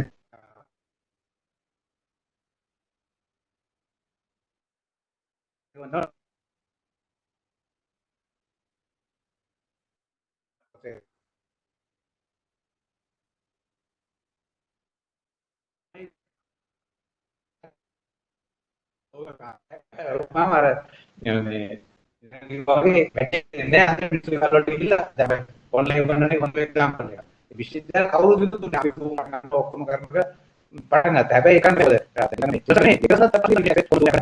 ඒකම එක්ස්ප්ලেইন කරා. බබ 2005 ඉඳන් මේ ඩිජිටලයිසේෂන් විශ්වවිද්‍යාල වල try කරනවා. නමුත් තියෙන ප්‍රශ්න ඇත්තටම කරන්න ගියාම තියෙන ගැටලු. එතකොට දැන් හැබැයි මම අර පොඩ්ඩක් වෙනස් වෙනවා නිලංගට වැඩිය. මොකද අපි එහෙම කියලා අර අපි කියමු අර රූලර්ස් පොලිසිස් අව පොලිසි කියන තත්ත්වයට ගියොත් ඒ කියන්නේ එහෙම ගොඩක් ඒවා වෙනවා මම පිළිගන්නවා. හැබැයි එතකොට අර ඕවර්සයිට් එහෙම නැත්නම් එතන උඩින් තියෙන එක අතාරින්න වෙනවනේ. දැන් මම හිතන්නේ දැන් ගෝඨාභය රාජපක්ෂ ඔබ වගේ හොඳ කමාන්ඩර් කෙනෙක් කියන හොඳ උපදේශ හරි එහෙම නැත්නම් නියෝග දෙනෙක් කෙනෙක්. හැබැයි නියෝගයේ හොඳම නියෝගයද කියන එක ලොකු ප්‍රශ්නයක් තියෙනවා. ඒක අපි දැක්ක පහුගිය දවස්වල හැමතිස්සෙම පොලිසි චේන්ජ්. දැන් 17 එක අඩුවට දෙනවා ඊට පස්සේ ටැක්ස් වැඩි කරනවා. එහෙම නැත්නම් මොකක් හරි පටන් ගන්නවා ආපහු නැති කරනවා. ඉතින් දැන් මම ඔකට අනිත් එක්සැම්පල් එක කියන දැන් ක්‍රිකට් ග්‍රවුන්ඩ් එකක් ගහන්න ගියාම දැන් අපි දැක්කන කන්සල්ටේෂන් ප්‍රොසෙස් එකෙන් මහින්ද රාජපක්ෂ ඇවිල්ලා ක්‍රිකටර්ස්ලා කියන එක අහලා රිවයිස් කරා. ඒක නිසා මම හිතන්නේ අපි වගේ අය ඒ කියන්නේ අදහසක් එක්ස්පීරියන්ස් එකක් මේ කියන්නේ විෂුවලයිසේෂන් එකක් තියෙන අය අරක කරන්න මටත් ඒක හිතෙනවා. යා කියන එක ඩෙස්පරේට් වුනහම එනම් කරලා බලමුකෝ කියලා හිතෙනවා. නමුත් ඊට වැඩිය හොඳයි අපේ අර නිවැරදි දැක්ම තියාගෙන ඒකට ෆයිට් කරන එක මම හිතන්නේ වෙන්න ඕන දෙයක්. නැත්නම් අපි ඔක්කොම ජෙනරල් වල යටතේ වැඩ කරන එක තමයි වෙන්නේ. ඒකෙන් මම හිතන්නේ අපි තාමත් ෆයිට් කරමු කියලා අර ඔරිජිනල් මැලේසියාවේ හරි සිංගප්පූරුවේ හරි යුරෝපයේ හරි ඇමරිකාවේ විදිය මේ ඉම්ප්ලිමන්ට් කරන්න කියලා. හරි අවසාන වශයෙන් මං අවසාන මේක චන්දිම ගෝමස් මහාචාර්යවරයාට දෙන්නේ. ඒ කියන්නේ අපි මේ විදිහටම කියන්නේ තව අවුරුදු ගාණක් යනකම් මේවා ගැන කතා කර ඉඳීද එහෙම නැත්නම් මොකක්ද ඒ සම්බන්ධව ඔබට කියන්න තියෙන්නේ? කියන්නේ මේ වගේ දේවල් ඉම්ප්ලිමන්ට් කරගත්ත කියන්නේ අනිත් රටවල් මැලේසියාව සවුත් කොරියාව ගත්තත් කියන්නේ දකුණු කොරියාව ඊළඟට ඔබ වැඩ කරන රට ගත්තහමත් මේ වගේ දේවල් කොහොමද ඒගොල්ලෝ ඉම්ප්ලිමන්ට් කරගත්තේ? අපි තවමත් දුරටත් දිගටම මේ වගේ ලබන අවුරුද්දෙත් කතා කර ඉඳීද ඔබට හිතන හැටියට? මෙතනදී මම මෙහිම පටන් ගන්නම් මෙහිම ප්‍රවේශයක් ලබා ගන්න. මම නිලංගත් එක්ක 100% එකගයි ඔහු දීපු වාතාවරණ රිපෝට් එකට. වාතාවරණ වාර්තාවට. ඒ වගේම 100% එකගයි චමින්ද යෝජනා කරපු ක්‍රියාන්විත යෝජනාවට. මම එක සම්පීඩනය කළා කියනවා නම් නිලංග ඔබ සමග මට මීට වඩා එකග වෙන්න බෑ. ඒ තරමට ඔබ ලස්සනට විස්තර කරා මේ ලංකාවේ තියෙන තත්ත්වය. හැබැයි මේ වෙනකොට දකුණු අප්‍රිකාවේ තියෙන තත්ත්වෙත් මහ ලොකු වෙනසක් නෑ ඊට වඩා. මැලේසියාවේ මීට අවුරුදු 20කට විතර තිබිච්ච තත්ත්වෙ මම ඒ රටේ එක්ක කතා කරනකොට ලොකු වෙනසක් තිබිලා නැහැ. තායිලන්තේ තාමත් එකක් ඒ වගේ. වියට්නාමේ මීට වඩා බොහෝම අන්තයි. මේ මීට අවුරුදු 5කට 6කට කලින්. බංගලාදේශයේ තත්ත්වය ඔබ දන්නවා කලින් තිබිච්ච. නමුත් මේ හැම රටකම persistent people කියලා පිරිසක් ඉඳලා තිබුණා. මෙන්න මේක තමයි රටවල වෙනස. පාලකයාගෙන් ස්වායත්තව මේක මම කොහොම හරි කරනවා කියලා කියන අර මොරේ තියෙන උණ තියෙන මිනිස්සු කියලා අපේ භාෂාවෙන් කියන්නේ. ඒ කට්ටියක් ඉන්නලා තියෙනවා. ඇත්තටම මේ රටවල් ඉස්සරහට එන්න පටන් ගත්තේ මේ උණකාරයෝ හින්දා. එතකොට මට හිතෙනවා අපිටත් ඕනේ මෙන්න මේ උණකාරයෝ ටිකක්. මොකද මම උණකාරයෝ කියලා කියන්නේ ඊටාමත් නිරෝගී පුද්ගලයන්ට මේ වැඩේ කරන්න බෑ. මොකද මේ ඕන් බලාපොරොත්තු වෙනවා ඊටාමත්ම පිරිසිදු වාතාවරණයක්. මේක කරන්න පුළුවන් උණකාරයන්ට තමයි. මොකද විස බීජ ගොඩේ මේක කරන්න ඕනේ. එතකොට දැන් මම මැලේසියාව ගැන මම බොහොම හොඳින් දන්නේ හින්දා කියන්නේ දැන් මැලේසියාවේ හිටපු පාලකයෝ බලනකොට ඔය දැන් අවුරුදු 40ක් විතර තිස්සේ පිරිසක් ඉඳලා තිබුණා යමක් කරන්න ඕනේ කියලා කරන්නේ නැහැ. ඔහොම එද්දී බොහොම අමාරුවෙන් එද්දී එක පාට මහතීර් මොහමඩ් එනවා. දැන් එතකොට දැන් මහතීර්ගේ තියෙනවා වැරදි ගොඩක්. නමුත් ඒ වැරදි ගොඩ අතරේ ඒ කියන්නේ ආගේ අඩුපාඩුකම් ගොඩක් තිබුණා. ඒ අතරෙම ඔහුගේ තිබුණා රට දිනු කරන්න ඕනේ කියන හැඟීම. එතන මේ මම අර වචනේම පාවිච්චි කරන මොනකාරයෝ කියන එක මොනකාරයන්ට එක පාට බූස්ට් එකක් වෙනවා. එතකොට රට එතනින් ඉඳන් යන්න ගන්නවා. මම හිතන්නේ සිංගප්පූරු ඊට මැලේසියාවට අවුරුදු 20කට විතර කලින් ලී කුවන් යූ වෙනකොට දකුණු අප්‍රිකාවේ මැන්ඩෙලා අතින් යම් ප්‍රමාණයකට වුණා. නමුත් ඒක සම්පූර්ණ කරන්න කලින් මැන්ඩෙලා ගියා. වියට්නාමයේ සහ තායිලන්තෙත් යම් ප්‍රමාණයකට මේක තියෙනවා. එතකොට මම දකින්නේ මම චමින්දත් එක්ක ඒකයි කිව්වේ එකඟ වෙනවා කියලා මෙතනදී. අපි මේක දේශපාලනයේ පැත්තෙන් අපිට උදව්වක් ආවත් නැතත් අපි මේක දිගටම කරගෙන යනවා. ඒ කියන්නේ එක්කෙනා මේකට එකතු කරගන්න ඕනේ. දැන් අර්නස්ට් මීට සතියකට කලින් ඔබ මගේ සාමාන්‍ය FB සමාජිකයෙක්. මම ඔබේ FB යාළුවෙක් විතරයි. මේ නිකන් පින්තූරේ දැකලා තියෙන. මේ අපි කින්ද මන්ද කියලාවත් දන්නේ නැහැ. කවුද කියලාවත්. නමුත් දැන් මේ එකමාර ඇතුළත මට හොඳ යාළුවෝ තුන්දෙනෙක් දැන් ඉන්නවා. එකපාරටම හම්බ වෙලා. එතකොට මෙහෙම තමයි මේක බොඩ නැගෙන්නේ.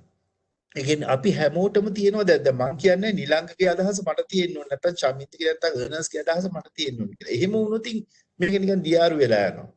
අපි හැමෝටම තියෙන්න ඕනේ අපේ අනන්‍යතාවයක්, අපේ එක්ස්පීරියන්ස් වෙනස්, අපේ එක්ස්පෝෂර් එක ගත්ත රටවල් වෙනස්, ආශ්‍රය කරපු මිනිස්සු වෙනස්. මේ ඔක්කොම ටික එකතු වෙලා මේක ලොකු ඩිබේට් එකක් ගිහිල්ලා අතින් පයින් ගහ ගන්න නැතුව එතනට එනකන් ඕන විදියකට අපි විරුද්ධතාවයක් අනුව ඇවිල්ලා අපි මෙතනින් අලුත් දෙයක් ගොඩනගා ගන්න ඕනේ. එතකොට ඕක අපි නිතරම කතා කරනකොට අපි ඕක සමාජයට නිතරම දෙනකොට උතන ඉබේටම සම්මුතියක් බිහි වෙනවා, නෝම් එකක් බිහි වෙනවා. එතකොට එක වෙලාවක් එනවා දේශපාලඥයාට මේකින් ගැලවෙන්න ටිකක් දැන් මේ වෙනකොට රටේ තියෙන ප්‍රශ්නේ දේශපාලඥයා නෙමෙයි මම නම් දකින්නේ. මේ වෙනකොට තියෙන ප්‍රශ්නේ තමයි රටේ ජනතාව. ජන විඥාණය වෙනස් වෙන්නේ නැතුව දේශපාලඥයා වෙනස් වෙන්නේ නැහැ. ඒතකොට ජන විඥාණය වෙනස් කරන්න මම හිතන්නේ දේශපාලඥයට වඩා පුළුවන් ඔය මම මේ වචනේ එච්චරම කැමති නැහැ වියතුන් කියන පිරිසට. ඒ කියන්නේ වියතුන්ට වඩා උණකාරයෝ කියන එක මම හිතන්නේ වඩා ගැලපෙනවා. ඒ උණකාරයන්ට පුළුවන් රටේ ජන විඥානයේ යම් වෙනසක් කරන්න.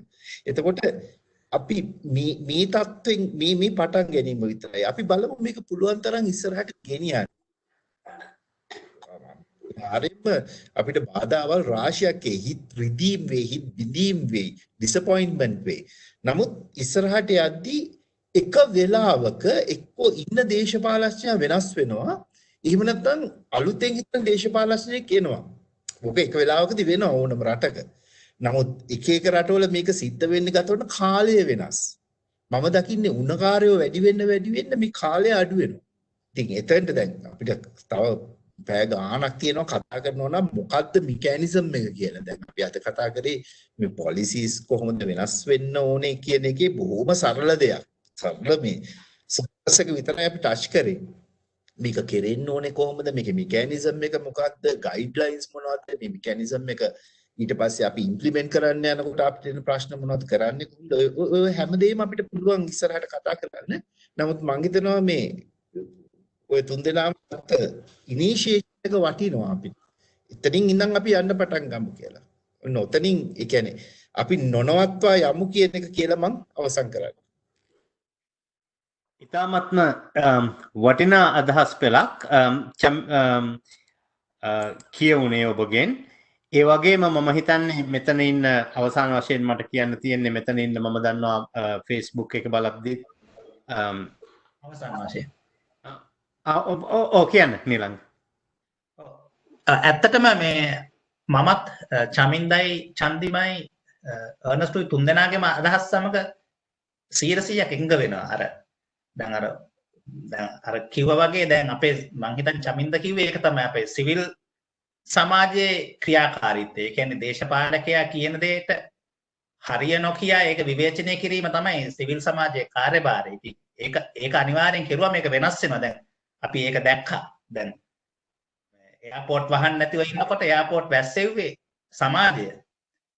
ලොක්ඩවුන් නොකර ඉන්නකොට ඒක වැස්සෙව්වේ සමාජය. ඒ කියන්නේ දැන් දේශපාලකයව නිවැරදි සමාජයකට හසුරවන්න පුළුවන් කියන එක අපි දැක්කා. දැන් උදාහරණයක් දෙන්න මම නියෝජනය කරපු වෛද්‍යවරුන්ගේ සංගමයේ කට ඇරෙව්වේ ඇත්තටම අපි. මොකද එයාලා තියෙන දැන් අපි ඒක අපි විවෘතව දන්නවනේ දේශපාලන පක්ෂග්‍රාහී බවක් තියෙනවා. නමුත් ඒ පක්ෂග්‍රාහී කමෙන් ගලවලා එළියට අරගෙන රජයේ පියවරවල් විවේචනය කරන්න අවශ්‍ය කරන ධෛර්යය දුන්නේ පහළ සමාජිකයෝ. ඒ පහළ සමාජිකරු තෙරපුම් හන්ද තමයි අන්තිමට රජයේ වෛද්‍යවරුන්ගේ සංගමය රජයට උපදෙස් දෙන තත්යකට ගෙනාවේ. නැත්තම් මුලින් වුණුත් කල්පනා කරුවේ සද්ද නැතුව ඉන්න. දැන් අර විශ්වවිද්‍යාල ආචාර්යවරුන්ගේ මීටින් එකේදී ඒගොල්ලෝ හිටියා වගේ. ඉතින් අපිට පේනවා මේක සමාජයේ කරන්න පුළුවන් දේ. නමුත් අර චන්දෙම කිව්වා වගේ ඒක සම්පූර්ණ 100%ක් ඇත්ත. මේ උණකාරයෝ නැතුව දියුණු වෙච්ච රටක් නැහැ. උණකාරයෝ බලන් ඉන්නවා තමන්ට අවස්ථාව එනකන්. තමන්ගෙන් වැඩක් ගන්න නායකයෙක් එනකන්. දැන් නමුත් දැන් මම ආසන්න අවස්ථාව වෙනකම්ම රජයේ සේවය කරපු නිසා දන්නවා මේ උණකාරයෝ මේ ක්‍රියාවලියට සම්බන්ධ වෙන එක වළක්වන්න අති විශාල දිනම් චීන මහා ප්‍රාකාරයගේ මහා ප්‍රාකාරය මෝල්ලු වංචනිකයෝ නූගත් පිරිස හදන් ඉන්නවා. මොකද මේ අය ඇතුළට ආවොත් තමන්ව විසික් වෙන නිසා. දැන් මේ බැරියර් එක කඩා ගන්න ක්‍රමය තමයි සිවිල් සමාජය දන්නේ නැත්තේ. මොකද දැන් සිවිල් සමාජයේ තියෙන ප්‍රශ්න තමයි සිවිල් සමාජයේ සිවිල් ක්‍රියාකාරීන් අතරත් එකිනෙකා අතර තියෙන තරඟයක්. නමුත් දැන් මේ අය එකතු වෙලා මේ ප්‍රාකාරය එකතු වෙලා බිඳිනවා නම් මොකද දැන් අපේ රටේ තියෙන්නේ ඇත්තටම අර කිව්වා වගේ දේශපාලන ප්‍රශ්නයක් නෙමෙයි. දේශපාලකයා වටේ හදන් ඉන්නවා මෙහෙම ලොකු කවුරක්. අර උණකාරයන්ට ඇවිල්ලා තමන්ගේ අදහස් කියලා තමන්ගේ ඇක්ෂන් ප්ලෑන්ස් කියලා ඒව රටේ ක්‍රියාත්මක කරුවොත් හැලෙන සෙට් එකක්. ඉතින් මේ හැලෙන සෙට් එක කඩාගෙන ඇතුළට යන ක්‍රමය ගැන සිවිල් සමාජය තාම ඒකමිති යන්නේ නැහැ. මොකද ඒ යාලා අතර තරංගයක් තියෙන නිසා. ඉතින් ඒක නිසා තමයි අර මහතීර්ලා වගේ ලී පාන්නල් එනකන් මේ අර උණකාරයන්ට බලන් ඉන්න වෙලා තියෙන්නේ. ඉතින් දැන් අපි හිතන්නේ මේ සාකච්ඡා විදිහට ගෙනියලා ඒ උණකාරයන්ගේ එකමුතුවක් හදලා උණකාරයව තව එක්ස්පෑන්ඩ් කරගෙන. නමුත් ඒ අතර ඒකමිතියක් ඕන. මේක ඉතින් අපි එකතු වෙන්න ඕනේ කොහොමද කියන එක ගැන. බොහොම ස්තුතියි නෙලංග. මේ තප්පර ගානක් අපිට මේවා කරන්න පුළුවන්. චමින්දට අවසාන වශයෙන් කියන්න තියක් තියෙනවද? හරි මොහොත කැලලකට ආවේ අන්තිම හරියදී හරිය නතර කරනවා කමන්නේ. දැන් ඇත්තටම මේ දැනුත් මේ උණක්නේ තියෙන ලෝකෙම. ඒතර ඒ උණ මං හිතන්නේ අපිට ඔපචුනිටි එකක්. දැන් මම ඔකට පොඩි මගේ එක්ස්පීරියන්ස් එක කියන්නම්. දැන් ඇත්තටම මම 2004-5 ලංකාවට ආවම ඕම තමයි try කරේ. නමුත් මම දැනගත්ත ඔය වටේ ඉන්න කට්ටියයි එතකොට ඒ තියෙන ඩයිනමික්ස් වලින් ඇත්තටම අගුරට බ්‍රේක් ඉන් කරන්න බෑ. දැන් අපේ උපක්‍රමයේ උනේ දැන් මම විශේෂයෙන්ම කියන්නේ දැන් මේ අපි 4th industrial revolution එක ලංකාවට අවුරුදු 4කට විතර ඉස්සෙල්ලාම දැන් කතා කරනවා 3-4ක් වගේ. එතකොට දැන් ගොඩක් try කරා අපි පොලිස් ලෙවල් එකේ යුනිවර්සිටි වලින් පොලිටිෂියන්ස් අත් එක්ක කතා කරන්න. මොකුත් උනේ නැහැ. ඊට තමයි අපි තීරණය කරේ දැන් මේ අපි මම මෙතන ඉඳන් ඉන්නේ ෆැබ් ලැබ් එක අපි ලංකාව පටන් ගත්ත පළවෙනි 3D printing කරන ෆැබ් ලැබ් එක 2015 වගේ පටන් ගත්තේ.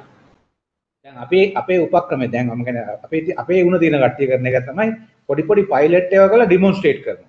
එහෙම නැත්නම් අපි නැෂනල් ලෙවල් ඒවා කරන්න ගියොත් එතකොට ඒක අර කිව්වා වගේ මොන හරි ප්‍රශ්නයක් කළා ඒක ඩයලූට් කරලා දානවා. දැන් මම කිව්වා වගේ දැන් ඩිජිටලයිසේෂන් හයි එඩියුකේෂන් කියන එකත් මම හැමදාම දැන් Zoom මම 2017 ඉඳන් පාවිච්චි කරනවා. Google Hangout මම ලංකාවේ ඉන්ට්‍රොඩියුස් කරේ විශ්වවිද්‍යාල ගන්න.